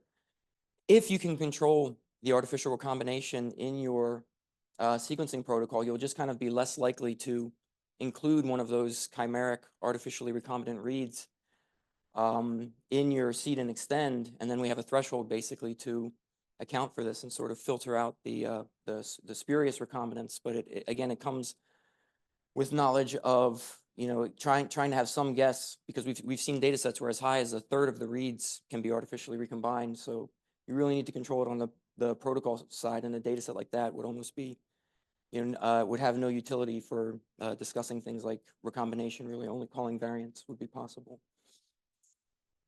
So we did a survey of the existing methodology. We looked kind of at the tools that had been published, looked at maybe a dozen. We found a few that could be, they had install instructions. They actually would run to completion on a few data sets. And we also implemented our own tool called SuperSeal. It's the SuperRead seed and extension. And I give a list of the other tools that were considered but didn't really fully meet those former FAIR criteria of actually, basically being usable. And so, yeah, just kind of tried to do a comprehensive survey and do some comparisons of what's available. And we did wrap these in Galaxy and make these available in Bioconda. And so we did some simulations just kind of to show that this artificial recombination artifact is a problem, and that these tools don't acknowledge it, and that they do infer spurious recombinants. So just made some kind of in silico mixtures of different strains with a about 10%, I believe, artificial recombination and just kind of recombine the reads in Python. And kind of the results were that you see that a lot of these tools, many of them were developed before the deep sequencing era, and so the BAMs kind of were a lot smaller then. And as you get deeper and deeper, you can infer more and more. And this compression trick really helped us speed this process up computationally. You see, we have several orders of magnitude savings in terms of computation, even for the HPC-enabled tools. You see there's a great discordance among the tools about how many quasi-species are inferred. So kind of still open problem, still a lot of work to be done. And then even this is just an example on a real data set, again, just kind of just to show the runtimes and just, again, the discordance between these tools. So the idea is that, yeah, there's almost always some post-processing that needs to be done. And you sort of don't have a one-size-fits-all toolkit. You need you don't have a one-size-fits-all tool that will solve the problem. You kind of need more of a toolkit-based approach, which we think the Galaxy platform is much more amenable to. And so, yeah, we try to show that it's interoperable by leveraging some of the existing workflows. So we're looking at, again, Wolfgang's work on influenza, made the effort to wrap these in Bioconda, make them more available to the community. We have several of these tools wrapped on our own instance, galaxy.hifi.org. And we went to the trouble of trying to produce a new benchmark data set that will sort of be more realistic. So this is all kind of a completely in vivo data set, but we paired it with, it's a single cell data set. And you see, you get a very rich evolutionary history of the dynamics before and after antiretroviral therapy interruption. And we paired a short read data set kind of to go with this, to say this should be more representative of the kinds of things that will occur in practice. So to conclude, the existing software is error prone, it's sensible to artificial recombination, and it's not very flexible. We instead adopted a toolkit-based approach, kind of trying to do something more similar to SAM tools. The Galaxy platform promotes fairness, which is desperately needed in this field. This problem is not always fully solvable, but it doesn't mean you shouldn't give something a try, and it's available on our Galaxy instance. And so, yeah, I'd like to thank my PI, Sergey, who supported sending me here, our collaborators on the Galaxy project. Brittany did the sequencing. Jordan served as a user and acknowledged the funding. So thank you so much.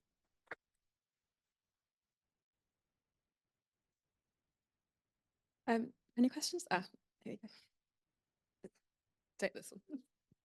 So thanks. That chimera problem is, yeah, definitely a real problem that people face in the world, but I'm surprised by the 30% amount that you see. Like, we control that at like less than 0.1% in our library prep kits as they go out the door. So I'm curious, are those just completely artifactual samples, and like they should be randomly distributed? Can you take advantage of that random distribution of chimeric reads, or reads that are aligning to different locations, and get rid of those, or at least qualify that data as like the library prep failed here, so you can't really reason about it for like reconstruction of actual recombination? Yeah, it's a great question. So yeah, there have been definitely great strides, but I just mentioned it because some of those benchmarks that people are analyzing still do contain this. So it's nice to have benchmarks where there's known strains and the recombinations been controlled to a noble extent. And then, yes, we do, part of the toolkit is to estimate the background rate to kind of give the user a sense of what threshold is appropriate, for when you're filtering out that, to make sure this is kind of like the noise rate where you should not trust, inferring recombinants below this rate. And it does look kind of across genome wide. And okay, so that's like a library specific parameter. So for each sample you analyze, you say, okay, what's our background rate? Yes. And now our power to detect over that background, we want to at least twofold higher, for like where you get read stacks of an actual recombinant. Yeah, that's exactly right. That's an interesting approach. So you don't have to like chuck out the data, even if it's really bad. You can just reduce your power to detect low frequency events. Yeah, right? That's exactly right. Yeah, or get some sense of the signal to noise ratio. Great, thanks.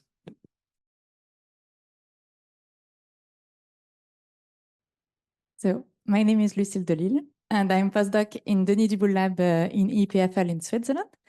And I would like to thank the organizers for giving me the opportunity to present you Brewer. So I hope the slides will come at one point.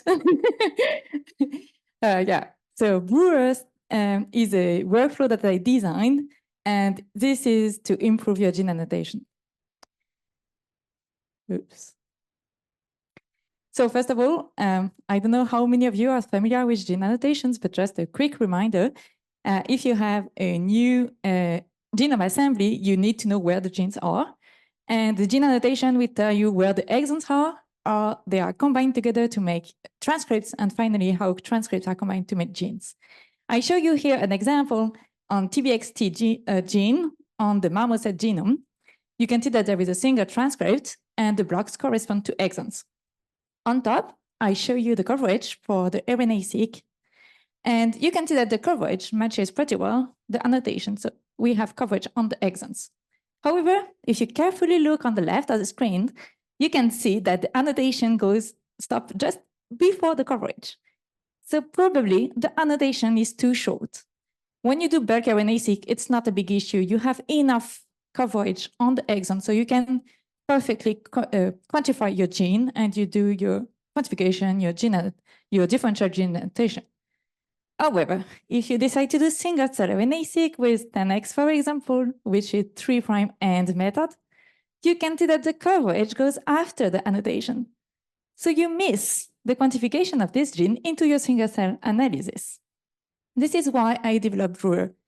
So Brewer stands for Bulk RNA-seq Evidence-Based Workflow for 3' reannotation. The principle is relatively simple.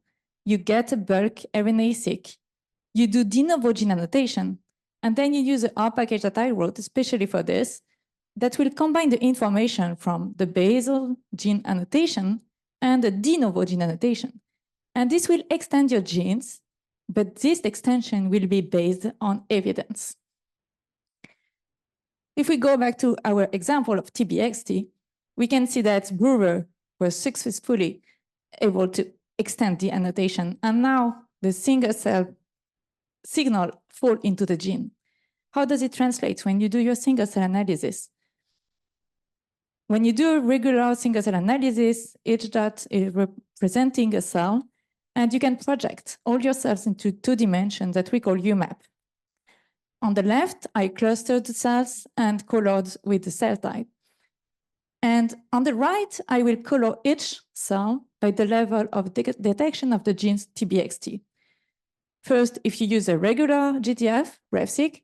On the right, if you use a Brewer extended GTF. I hope you can appreciate that thanks to Brewer, you can detect this gene in more cells at a higher level. So this gene becomes one of the markers of the neuromesodermal progenitor, which was something that was known, but thanks to Brewer, you get a robust detection of this marker. How many other genes are impacted? If I use the marmoset embryo, one of the single-cell datasets I had that was available, you have 500 genes that have more than twice more counts. Now, if you go to the rabbit, 5,000. So in fact, this is something that have been observed by other teams. So the ensemble annotation, I forgot to mention that what I'm plotting here, each dot is a gene. On the x-axis, you have how many counts go to this gene if you use a regular GTF. And on the y-axis, you have how many counts go to this gene if you use an extended GTF, thanks to Brewer.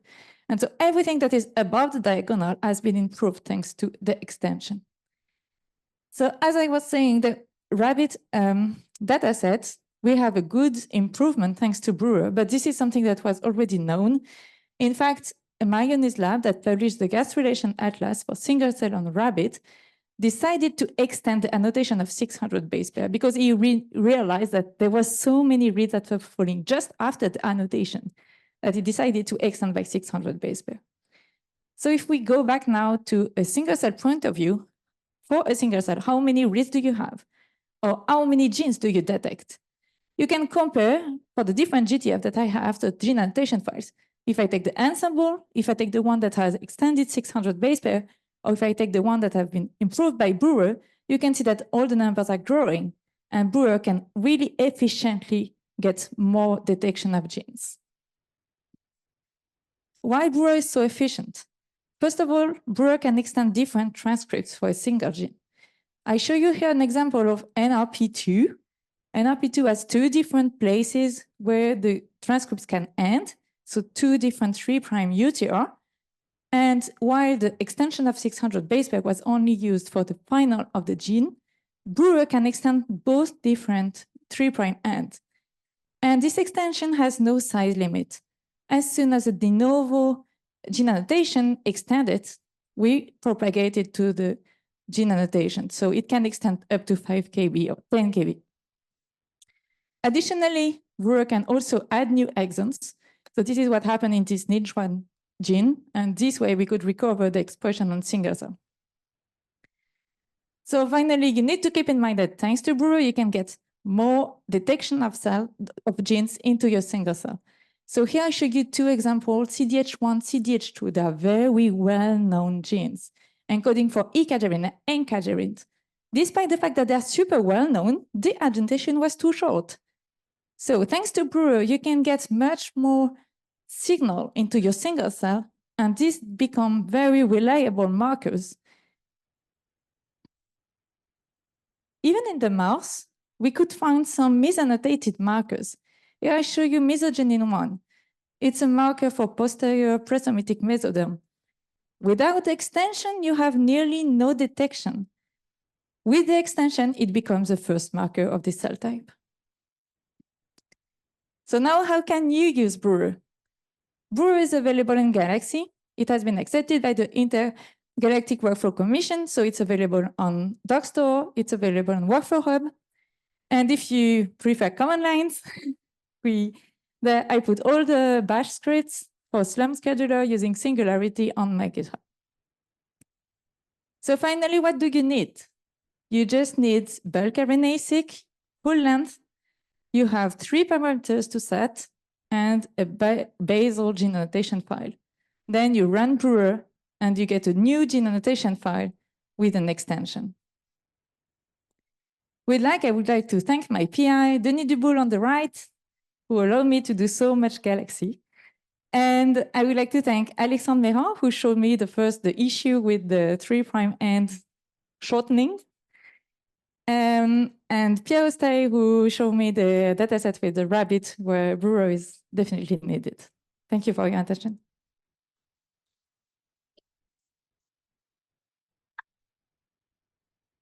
Do we have any questions for Lucille?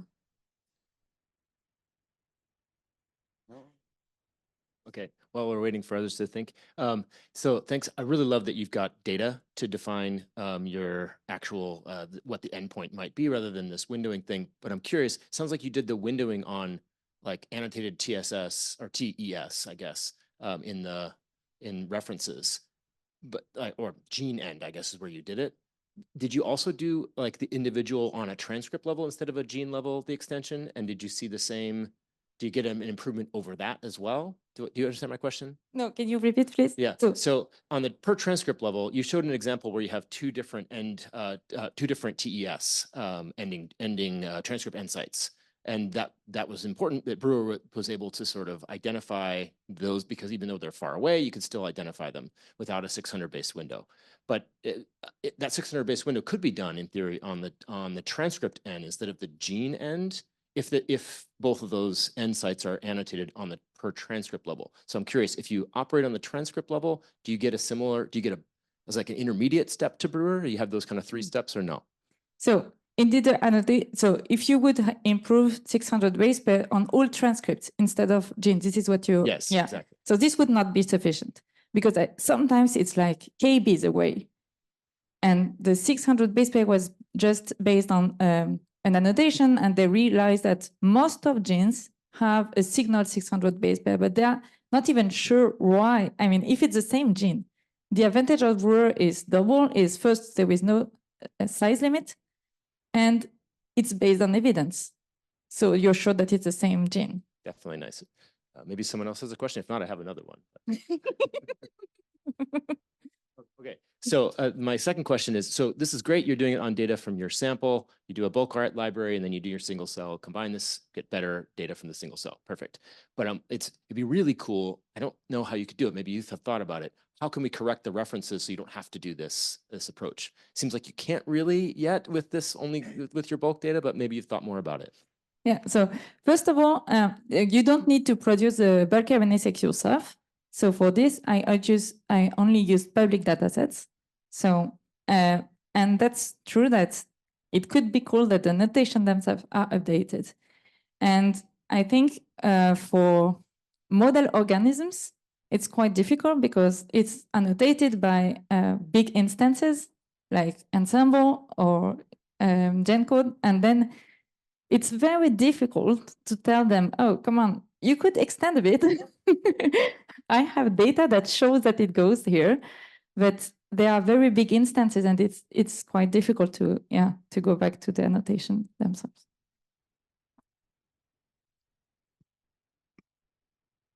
No more questions, though.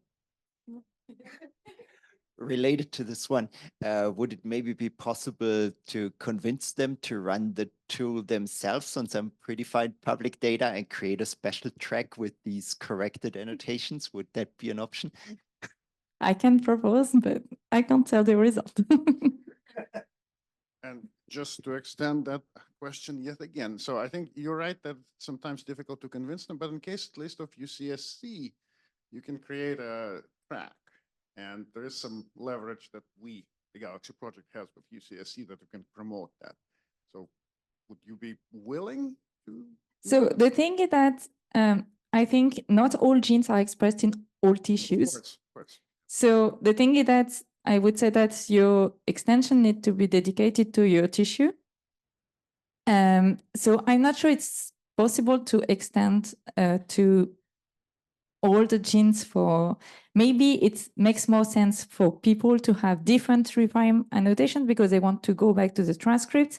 So it's not that maybe a general use case, I don't know, but that's true that at least the one that we generate, we could publish it on UCSC and make the track available for anyone. Because it will be visible, and at least in mind of some people, it will say, well, maybe I need to check that. That's very important. Thank you.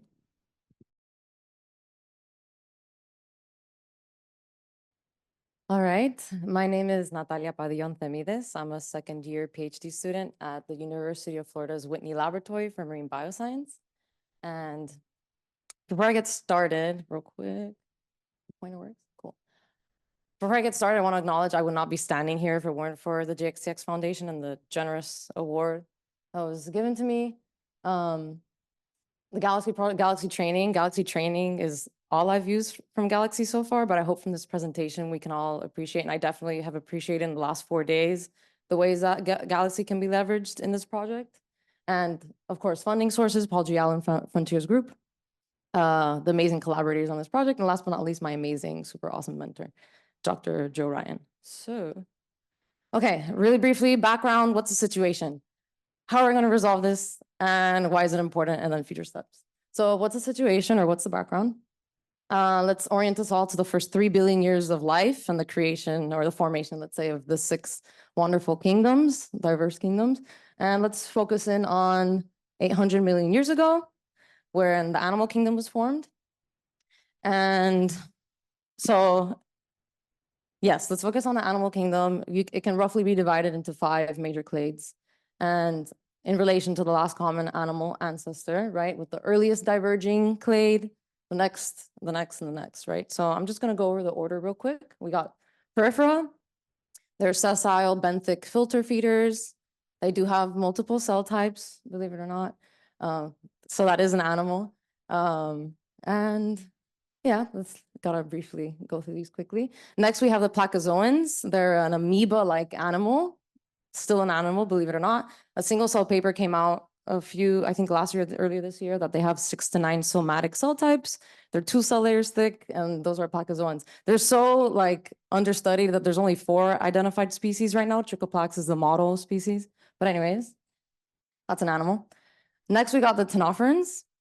So again, that's on clade. This is an animal characteristically defined by 8 rows of comb plates that are lined with thousands of fused cilia that beat synchronously through the water column. So that's how they move. They're considered the largest animal that moves with cilia, of course, because everything else well, anyways. They have an oral region, right, where the pharynx is, and so sensations there. Yeah, this is going to keep showing the cilia and like the hydrodynamics. But that they have an apical organ and the apical and the aboral end that senses their gravitaxis or position in the water column. So those are ctenophores, right? Their own thing. Next, we got cnidarians. Can be grouped into 4 major classes: the true jellies that we all know, scyphozoans. Then we got the box jellies, the cubozoans. Then we have the individual colonial hydrozoans. And finally, in the 4th group, the charismatic coral and anemone, right, in their own anthozoid class. Cool. And they've evolved their own cell type, right? Pretty cool, the cnidocyte. And the 5th clade, all the rest of animals not mentioned: mollusks, arthropods, reptiles, mammals. Yeah, you get the picture. Awesome. Okay. So traditionally, how they've been grouped due to morphology, 18S ribosomal sequencing has been sponges first, and then ctenophores, something like placozoids, ctenophores, etc. But in 2008, Dunn et al. Proposed this tree, alternative tree, which is that ctenophores are first. And ever since then, there's been more compounding molecular phylogenomic evidence to keep suggesting this. So why is this placement so important? Because it challenges the way that we have conceptually understood the origin and development of crucial animal innovations, like, let's orient us all to the cell type, the evolved cell type neurons, right? So ctenophorans, they have neurons. Perforans and placozoans do not, and cnidarians and bilaterians do. So in relation to the last common animal ancestor and the question of where did our nervous system come from, where did our neurons come from, or that whole question, there's 2 alternative hypotheses or 2 plausible hypotheses that show up. So number 1, last common animal ancestor had a nervous system. Ctenophores inherited that toolkit. Somewhere along the line in time, perforans and placozoans lose this, these components, and bilaterians and cnidarians continue on to inherit that. Or number 2, the last common animal ancestor did not ever evolve that toolkit. There's an independent instance of the evolution in the ctenophoran lineage. And then yet again, nothing for placozoans and perforans to inherit, and then the independent event there. So big question to solve. So how are we going to do this? Again, leveraging the current suggested position of ctenophores. This is the modeled ctenophore that we're using, Miniopsis ladii, at the lab. So we're gonna use single cell RNA sequencing. On the left, I have it was an uncleaved zygote. Now it's becoming an embryo. And down here, it's the timeline from 0 hours post fertilization to 24 hours post fertilization. Already at 24 hours, the ctenophore hatches, and it's a young adult baby, and they're a few days later capable of reproducing. So that's on the left image is 0 to 12 hours post-fertilization. On the right, it's about 14 hours post-fertilization. And you can see that there's cilia already beating, which is like an integrative. We know that by between 10 to 12 neurons, there's probably neurogenesis. So anyways, this is just goes to show that we are confident we're capturing neurogenesis in this time frame. Again, 10x genomics, Illumina. From 4 to 24 hours, 11 time points every 2 hours, we've gotten hundreds of individuals and dissociated the cells. That was the work of the Martindale lab over at Whitney. And okay, the idea is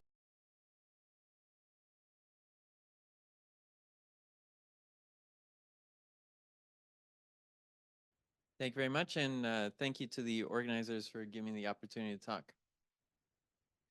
So I'm here from New England Biolabs, and like many of you, New England Biolabs runs Galaxy, and we have internal pipelines that run on Galaxy to support product development, production, QC, prior to shipping out products to customers around the world. These pipelines are written in Galaxy and Nextflow. There's no real rhyme or reason. A lot of times it's just what the developer of that particular pipeline they're more comfortable in with is what it's being developed. And our customer base extends from first-year university students to large multinational biopharma companies. And really what we'd like to do is we prefer to support the majority of our customers without excluding that long tail of perhaps single users. So, and as sequencing costs continue to fall and methods become more and more complex and specialized, access to analysis often remains difficult and cost prohibitive. So NEB is committed to open science, fair data analysis, all that good stuff. And one of the things that we're trying to do right now is make a push to develop more public-facing pipelines to enable customers to process their own data. And ideally, these customer pipelines are going to be very similar to production ones, because then what we run internally can be very similar to what is run externally. It makes for faster development times and makes sure that if their internal production pipeline breaks for whatever reason, it immediately clues us that perhaps we need to fix the public-facing one as well. And so basically, given these limited limited resources and of time, development costs, all that kind of stuff, how can NEB support the broadest customer base given our customers' preferences for different pipeline architectures? So we tried to, the way we're going to try and figure this out is, what do our customers prefer, by doing essentially this 3-part customer survey.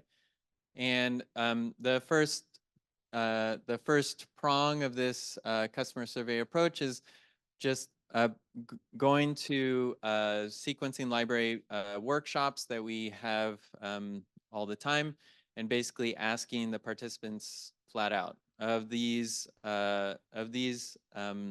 options for these different pipeline architectures, which ones do you prefer? We've also contacted early access testers of ongoing product development projects. And also the third prong is essentially doing A/B testing of customers who will purchase the products. So they are those that are consuming those particular products, and determining which pipelines they prefer from that A/B testing. So from these 3 prongs, the workshop survey and the contact of early access is complete.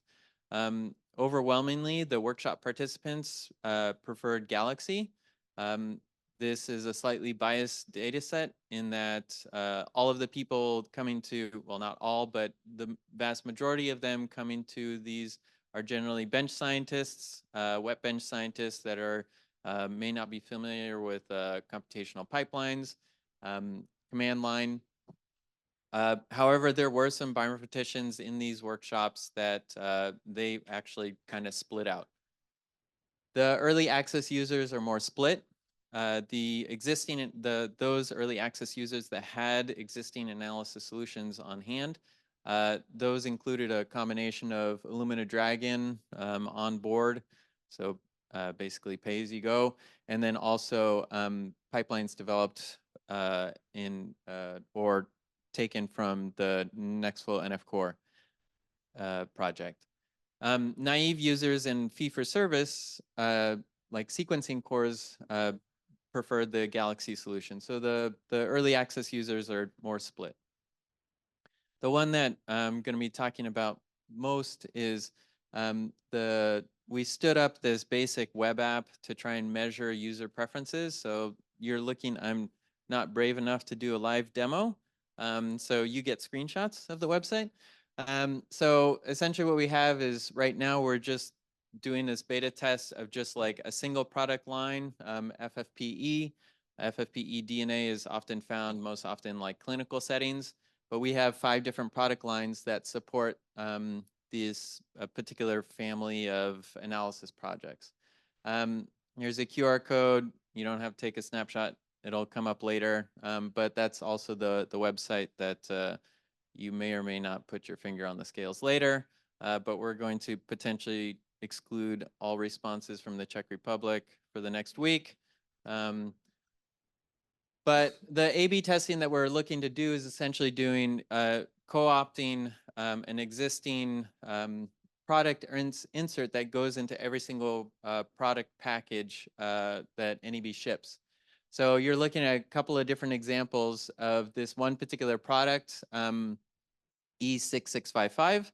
And essentially what we're going to do is, in half of the random assortment of kits, half of them are going to have a Nextflow pipeline QR code, and the other half are going to go to a Galaxy workflow. Both of these workflows exist in the wild. You can look at them now. And the idea is that we can essentially do a random assortment of all these cards to a large customer base. We're looking at, because these are 5 different product lines, these 5 different product lines may be more going towards universities or perhaps more to big pharma, but we'll be able to get an idea based on all of that, based on the product code that it originates from. But those 5 different product lines are all supported by the same pipeline, but we can essentially try and track where all those clicks and QR code scans originate from.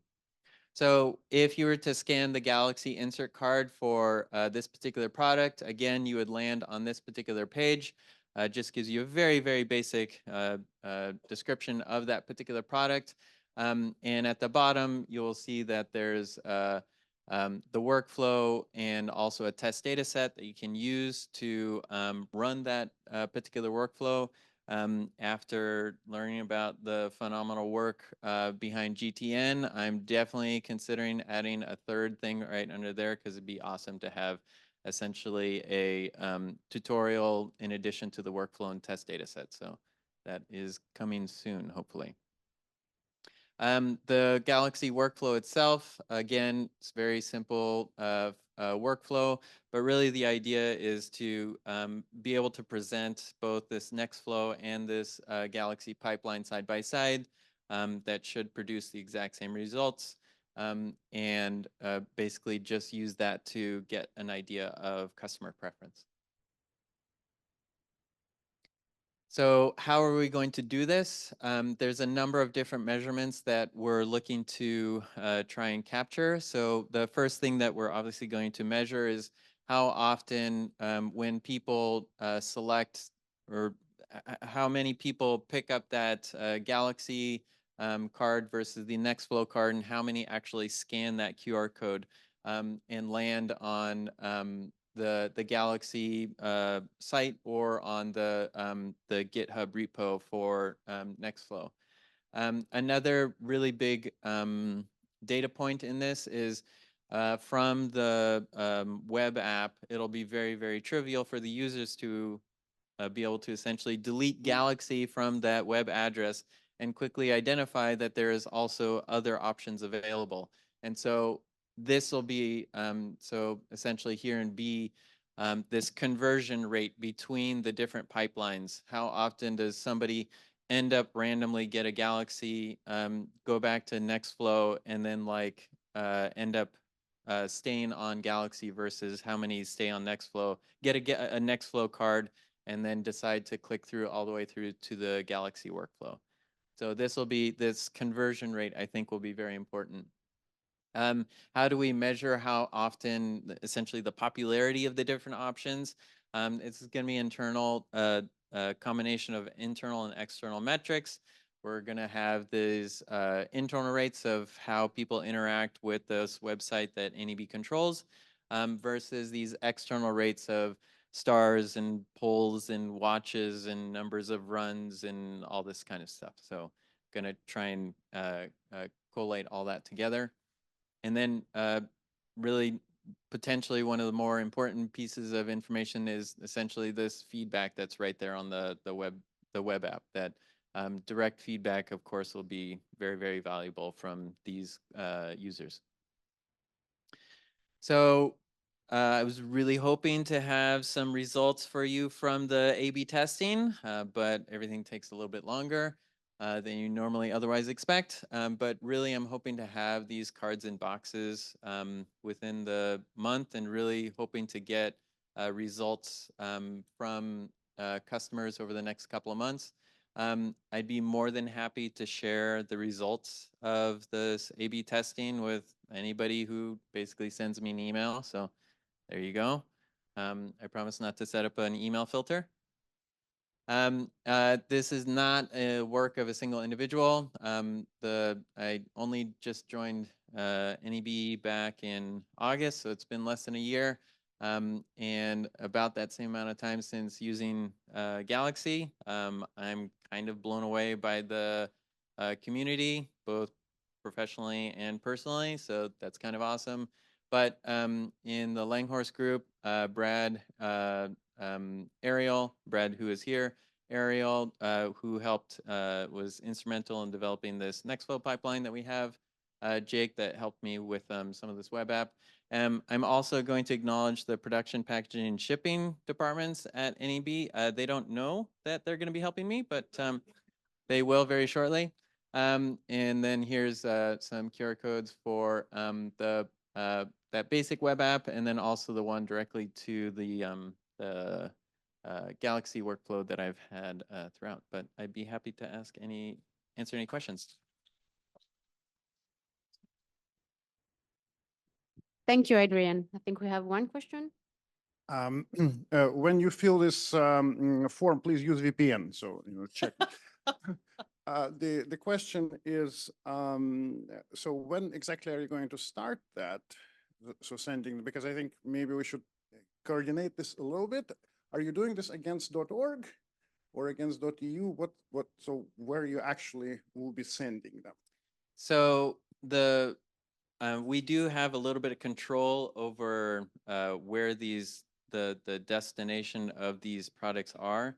So I'm going to guess that we're probably going to limit it to kits in the US for now, just because then we don't have to worry about GDPR and all that kind of stuff for kits sent to the US.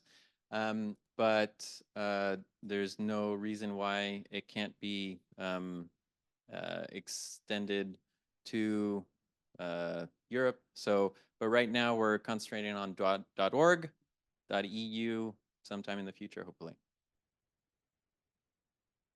Thanks. Do we have time for another question? I guess so. I can. Just. What's your expected target market? Anyone who scans the code, really, and anyone who buys the kits. So there's a really diverse group of people or diverse group of customers who purchase these kits. Again, they can go to certain product lines may find themselves more often in the hands of single users, while other ones may be larger companies. But yeah, I don't have a good answer for that. I'm sorry. Quick question. Let's say that the results of like kind of hold, like one would maybe intuit, like bioinformaticians 90% prefer Nextflow and bench users 90% prefer Galaxy. Do you have a sense of how NEB would look at that? Like, what's the breakdown of your user base? That is an excellent question to which I don't have an answer. I was asked at my poster on this same kind of the same thing of like, if the breakdown comes out to be like 70% goes one way and 30% goes the other way, what's your defining cutoff of like how much are you going to exclude versus how much are you going to go? The best answer I could come up with was, if it's really, really split, then perhaps the answer is you develop pipelines using both architectures for one product line and then onto the next and onto the next. So it's a slow rollout of products, product support, versus if there's strong support in one direction or the other, then you quickly develop pipelines for lots of different products in the preferred one, and then go back and then hit that secondary pipeline for the same products. Makes perfect sense. Thank you.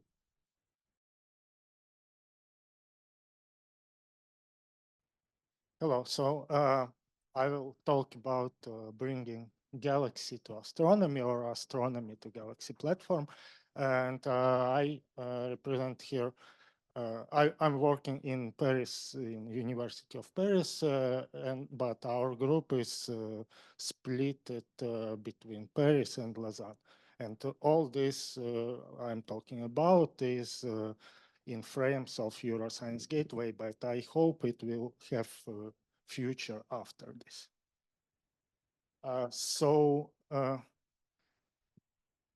What is the astronomy today? And more specifically, it is multi-messenger astronomy. So it is really an exploding field. So for the last decade, it appeared K-new observables like gravitational waves, like neutrino of high energy, and in principle, the development of instruments is very fast these years. And so even conventional telescopes dramatically upgraded. And the number of alerts about some events in the sky, like you can see here, for example, some nice pictures of two neutron stars that are collapsing. And during this collapse, they produce gravitational waves, and then you can, in principle, observe other signals in the electromagnetic spectrum from this event. But this event is fast, and you need to react fast on this and to collect an enormous volume of data. So all this is summarized in this picture. So if before we had mostly human astronomy, so humans build telescopes, then humans operate these telescopes, and other humans who are more scientists on the theoretical side tell these operators what to do, what to observe, and then publish papers. The interaction in all this system is very slow because humans are not so fast as automated scripts. But the advantage is that humans are creative. But in the modern world, there are more robots in the astronomy, but even more humans, because someone needs to build these robots and someone needs to operate these robots. And this very automated astronomy makes possible to observe these fast events in the sky. And having this, we need the tools for exploring and transforming these enormous amounts of data. And these tools are, in principle, developed there are a lot of them. They are developed by large telescope collaborations. They are developed by space agencies and so on. And this takes form of, in the last years, this often takes form of some online platforms. And these online platforms, there are many of them, they are diverse. They often provide very similar features, and sometimes they are hard to discover. So it would be good to have some entry point to all these astronomical observations, all this landscape. And the Galaxy, in principle, may serve as one of such tools. To achieve this, we started, of course, with support to the astronomical formats. And one of the main formats we use, it's called FITS, which stands for Flexible Image Transfer System. And in fact, these are often not images, but tables, anything, any data can be with the metadata attached in the same file are incorporated there. And to support them in the Galaxy, we added it as a Galaxy format in the backend, and then we developed, we incorporated the externally developed by astronomical community, the JavaScript application for sky images, which is called Aladdin Light, and it allows to navigate the image, explore external data sources with this image, source catalog, adjust presentation, change change the coordinate system, grids, and so on and so forth. And we are also developing the plotting library for visualization of tabular data because, well, we have there are different data plotting visualizations in the Galaxy, but we found that for some of our product, they are not covering everything we want. And we want to have some simple profile to say, well, this is astronomical spectra, please plot them. Another part is data archives. So astronomy has some interoperability standards for describing archives of distributed observational data. And one of them is developed by International Virtual Observatory Alliance, but also by ESA, NASA, ESO, all the big space agencies.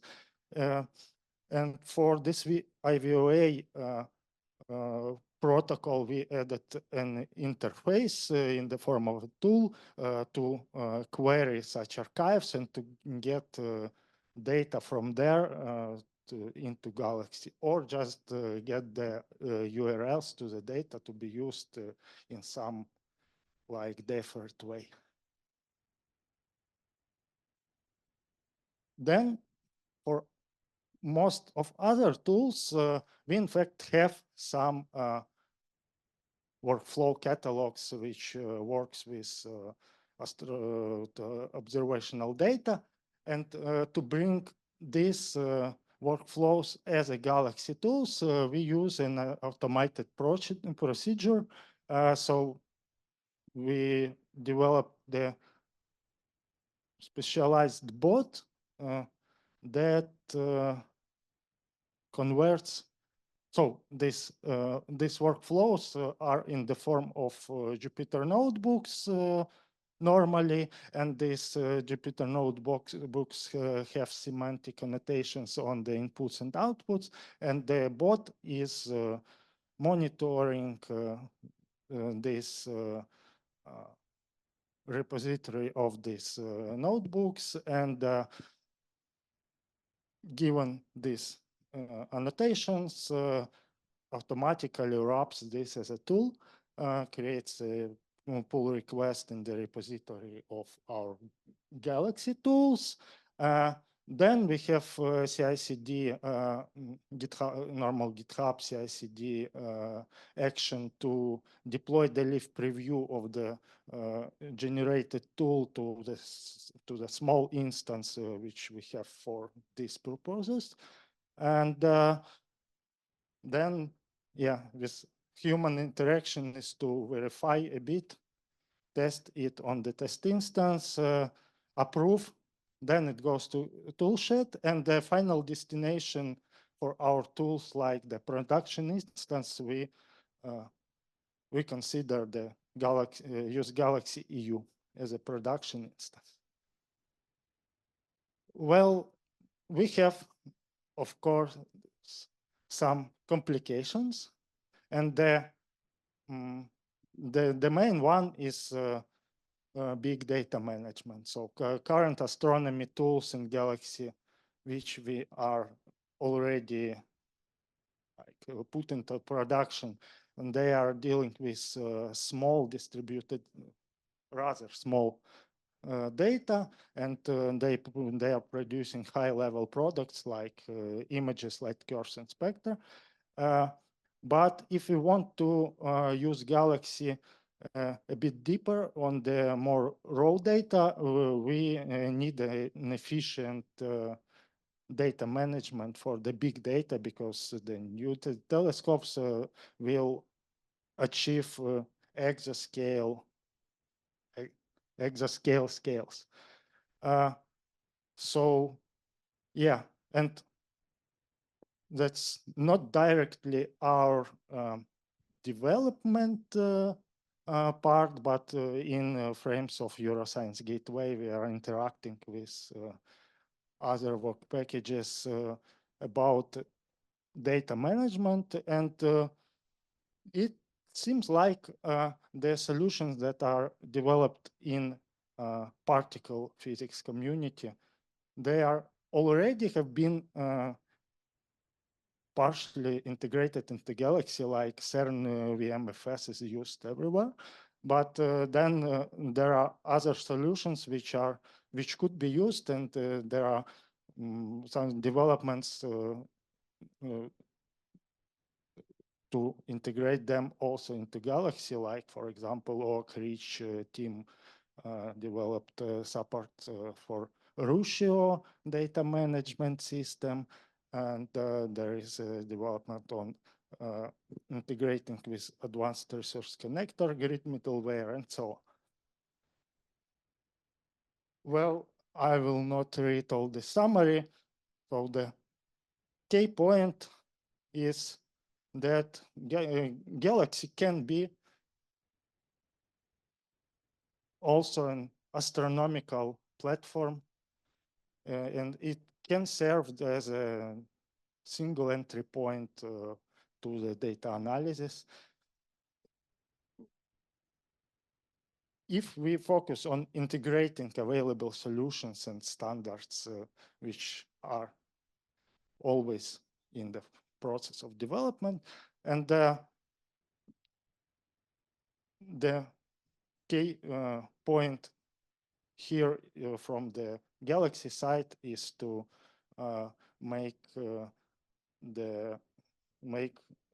good data management. That's all. Thank you. Thank you, Denis. Do we have any questions? Yeah.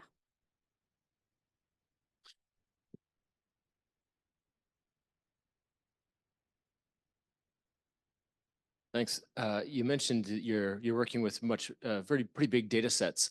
I suspect that the bring your own data approaches that people have been talking about with Galaxy for quite a while may be really important for your use case.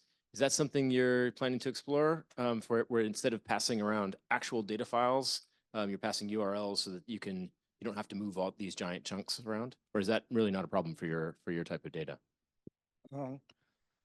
Yes, it is important. We are exploring this, but there are two parts, and sometimes probably it's even more important to bring your own compute to the data.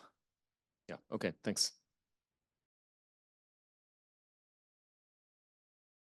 Good afternoon. I wanted to start off today by thanking Enes Afgan. The Cloud Cost project has been his baby from the start.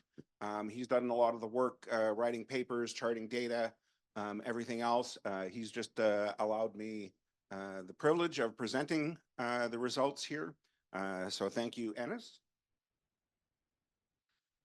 So we did this as part of the Anvil project. Anvil is the analysis, visualization, and informatics lab space. It's a FedRAMP certified service that runs on the Google Cloud Platform and is being migrated to Microsoft Azure. But since it runs on commercial cloud providers, people actually have to have a billing account with Google to make use of the service. So the first thing that they want to know is how much is it going to cost to do their analysis? And right now, if you think about it, we're sort of in a taxi model of cost estimations. If you take a taxi from point A to point B, you know the fare. The rate will be written on the side of the door, and there's a meter that counts off as you go along. But you don't know how much the ride is going to cost before you get into the car. You might hit traffic. There might be construction and detours that take you along a longer route. So you don't really know what that ride is going to cost when you get in. If you contrast that with something like a ride sharing service like Uber, you pull up the app, you have a choice of what kind of car you're going to take, and it tells you how much it's going to cost before you even order the ride. So our goal is to sort of move from the taxi model into the Uber model of pricing. We'll probably never get all the way to the Uber model, but we would like to sort of, make our way towards that. So in our paper that hopefully will be published soon, we set out to answer or ask and hopefully answer two questions. What kind of resources do we need to perform a particular analysis?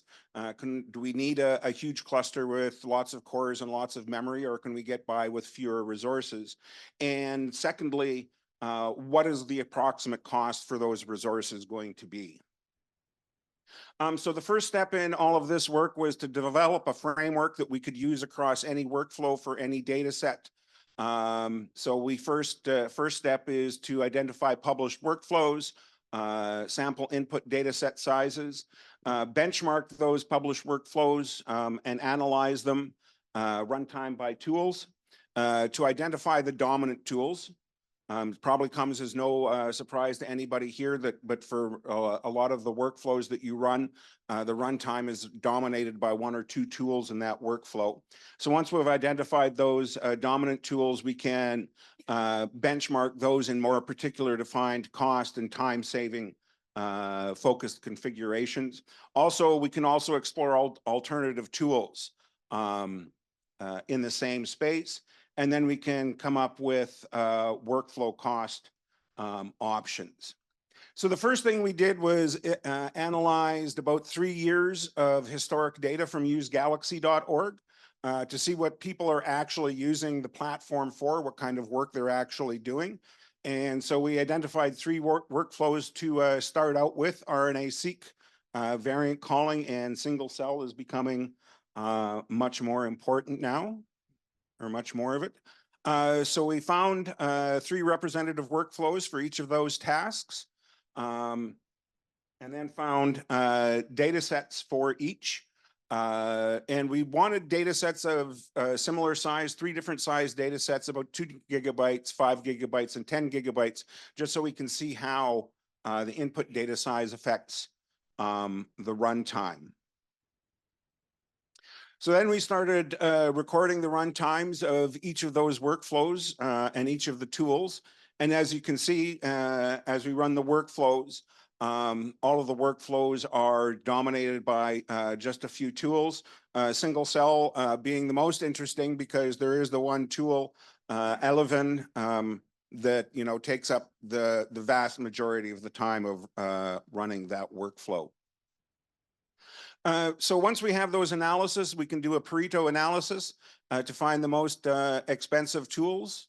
For example, in RNA-seq, star accounts for 17% of the runtime and 33% of the cost. Cufflinks accounts for 49% of the rough runtime and 50% of the cost. So those 2 tools alone account for 90% of the cost of running that workflow. So then we test tool scalability, varying the number of CPUs, 8, 16, and 32, as well as the Galaxy default settings. Test how well they make use of memory utilization by changing memory and CPU configurations, 2-to-1, 4-to-1, and 8-to-1. We also compared, just out of point of interest, CPU architectures. We compared AMD to Intel, as well as 2nd generation Intel to 3rd generation Intel. Give you the TLDR short of that. CPU architecture doesn't really matter. So then we can start collecting results and seeing if we can, anything jumps out at us immediately. Cufflinks on the right, stars on the left. Cufflinks does seem to be sort of a linear line as you go up, as the data size increases, whereas stars seems to be more logarithmic. We also see that there's much more variation in the memory, the little box charts, plots on the bottom. Much more variation in memory for stars opposed to cufflinks, which would lead us to conclude that, if you have limited resources, give your CPUs to cufflinks and your memory to star. And then we can start comparing cost and runtime trade-offs. And we can look at, for example, the green triangles on the right-hand side there. That's the 10 gigabyte data set in cufflinks. And you'll notice that they're all about on the same plane of runtime. The 32 core, 128 gigabyte configuration didn't run significantly faster than the 8 core and 16 gigabyte configuration, but it costs about 4 times as much to achieve the same answer in the same amount of time. So that was kind of an interesting result. We can also now start to see the derived cost estimates for the, in this case, just the RNA-seq workflow. This is all the tools. It shows the fastest, the cheapest, and the default configurations. There's some of the breakdown for a single tool. I believe that's star on the right-hand side. But also shows us how performance scales with cost. If we look at that green triangle again, that's the 10 gigabyte data. The fastest is considerably more expensive than the cheapest. And interesting of note, the default settings are never the cheapest nor the fastest. So that's some data we can feed back into the TPV shared database at some point, we hope. But doing all of that is a ton of work. We launched dozens and dozens of clusters.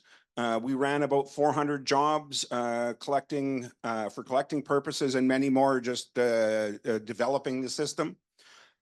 We generated about 2,000 or tens of thousands of lines of runtime stats just for one workflow. That's not something you can just sit down at Galaxy and do by hand. So we did automate a large chunk of it. Hopefully some of you came by my poster on Tuesday where I talked about, I had a poster on the infrastructure we used from this. So we were able to automate almost the entire process, everything from simple bash scripts for system maintenance. We used, this runs on Kubernetes, I should have mentioned early on. So we were able to manage the configurations with Helm, and we developed a product we called ABM for automated benchmarking that's responsible for uploading the workflows, installing tools, importing data, running the jobs, collecting the metrics, and then reconfiguring the compute resources as we go. But can we use historic data for some of these cost estimates? And it turns out we can. This again is about 3 years of information from usegalaxy.org. The problem with historical data is it tends to be a little noisier, simply because Galaxy evolves over time. The runtime configurations change. I believe this time period includes the change from Jetstream 1 to Jetstream 2, which is an academic compute cluster in the United States, the adoption of TPV for job scheduling, as well as the addition of a new compute cluster at Johns Hopkins University called Rockfish. But we can glean some interesting information.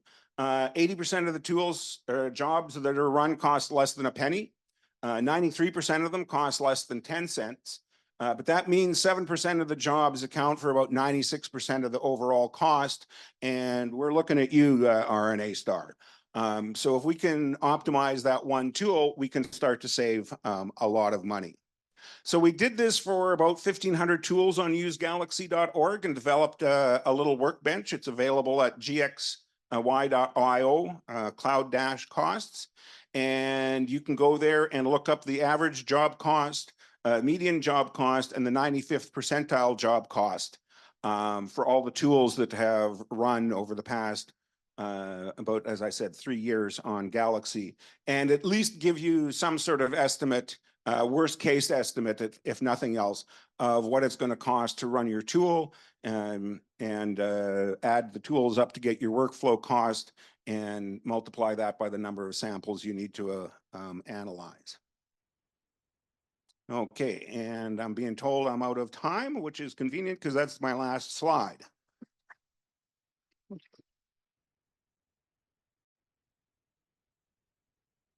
I think we have time for one quick question in the back. One very quick question. Can you translate these money costs into environmental costs?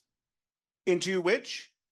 In environmental costs? Yeah. That is actually something that was suggested to one of our reviewers, because Galaxy does do carbon cost estimates. So that we haven't done it now, but it is certainly something we could add into our analysis.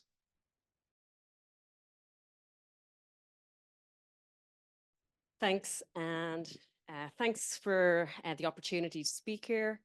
And I'm particularly happy to be here because this is actually the 10th anniversary of my first Galaxy conference. So I was at the one in 2014. Thank you. Yes, I was at the 2014 one in Baltimore, and I got to see then what a great community it was there. So I am the community manager for Bioconductor since 2022. And I'm going to talk to you about some of the community building initiatives we have been doing with Bioconductor, in the hope that maybe we can spot some opportunities to work more closely together. Because yeah, I think both of these communities are pretty great. Okay, so in case you don't know what Bioconductor is, it's a package repository and it's a community. So anyone in the world can submit a package to Bioconductor, and it's reviewed and accepted, assuming it passes its reviews, into the repository. These packages are predominantly written in R, and it's all open source and open development. And this screenshot shows some of the many Bioconductor packages that are available. So people like to create these like little hex stickers for their packages. So yeah, this is some of them here.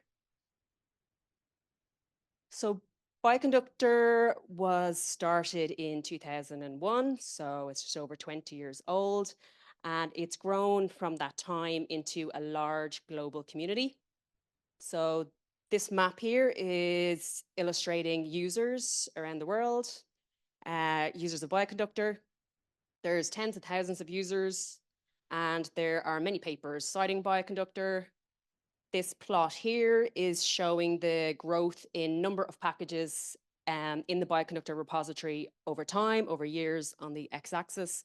So there are now over 3,000 packages in this repository. And on the right-hand side here, it's just illustrating when Bioconductor was founded. And in 2020, there was a community advisory board created, started by Aideen Culhan, who's the lab head of the group I'm in University of Limerick in Ireland, and also by Matt Ritchie from WeHi in Australia, that I know some of you know here. And the reason that board was created was because the community had grown a lot, and Bioconductor wanted to make sure that they were getting input from the community around the world on what were the needs, what were the issues, how could the community be supported as well as possible. So this is showing the current members of the Bioconductor Community Board, or CAB, as we call it. And these are all volunteers from who have created or even used Bioconductor packages. You don't necessarily have to be a developer. And there is a yearly call for new members who can join. So anyone has the opportunity to apply to join. And as you can see, we've got a good spread. We've got spread across from Western US, across US, Europe, Asia, Australia, Africa. And this Community Advisory Board, CAB, it's one of its remits is to support Bioconductor working groups. So there's also a technical advisory board that supports more technical working groups, such as ones developing classes. So here, this is showing some of the working groups that the CAB support. The ones in red, so the education, multilingual, and website, are ones I'm going to just mention a bit more in this talk. But anyone in the community can propose a working group. So that's another suggestion. If there's opportunities, perhaps we can have like a cross-community working group. And that's the URL then of the page where you can see more on these groups. Okay, I'm just going to give a couple of examples of some community building initiatives we've been doing recently.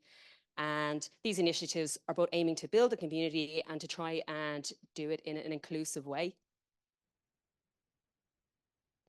So this is one of the projects I was involved with, which is or was redeveloping the Bioconductor website. So this is bioconductor.org.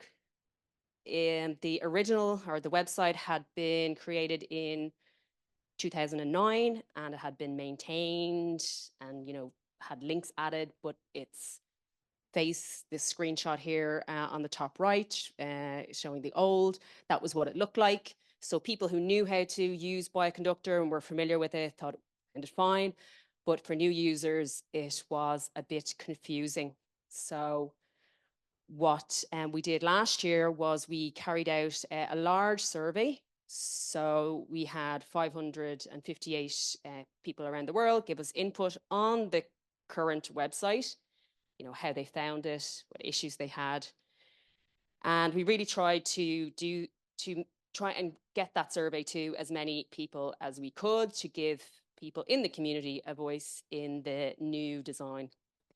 So we also had a working group that was set up to work on that had meetings. And so in January this year, then we launched the new base of the Bioconductor website. And one of the aims was to make it more accessible. So the old design like couldn't be used by screen readers. These quotes on the left are from a survey we ran after we were previewing the new design. So you can see somebody is saying how they liked that it was now more accessible, could be used by screen reader. Also another person who was colorblind saying the new design now was better for them.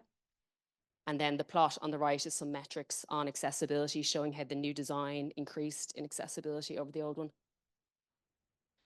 And this is another example of a program where we're trying to grow community that I've been involved with, which is this global carpentries training program.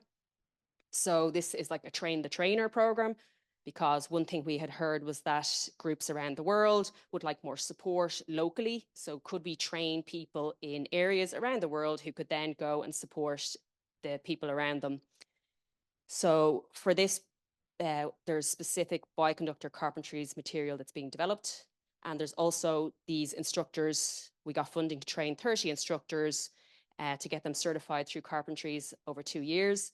So we've 18 that were trained last year. So this plot is showing where these people are located. And again, we made an effort to, initially they were very European, US centric, the applicants. So we did a lot of outreach to make sure that our application was reaching people beyond those areas. So we have people from Asia and Africa then join, and we're just starting the training of the year 2 instructors for this program. And this is just a quote to kind of show the benefit of doing this. This was one of our instructors from year 1 who was able to give a workshop on Bioconductor analysis in where they were from in the Brazilian Amazon rainforest. And they found this very rewarding to be able to give back to their local community. Something that we had realized and that became more clear as we worked with these people, these trainers around the world, was that it would be beneficial to have the material available, not just in English. So in this case, for that workshop in Brazil, they said having it in Portuguese would have helped the people more if they're not fluent in English.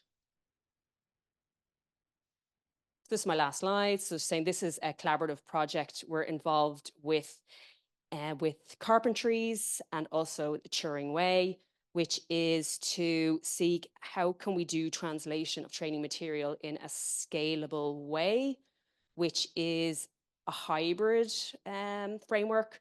So with like a first pass AI, automated translation, then followed up with human review to make sure it makes sense for the people who will be using it. So this will be we're trying, it'll be done in a community translation way. So it's a platform using Crowdin, GitHub, and then we're testing DeepL, Google Translate, and ChatGPT behind the scenes. And that is my final slide. So yeah, I'm happy to take any questions.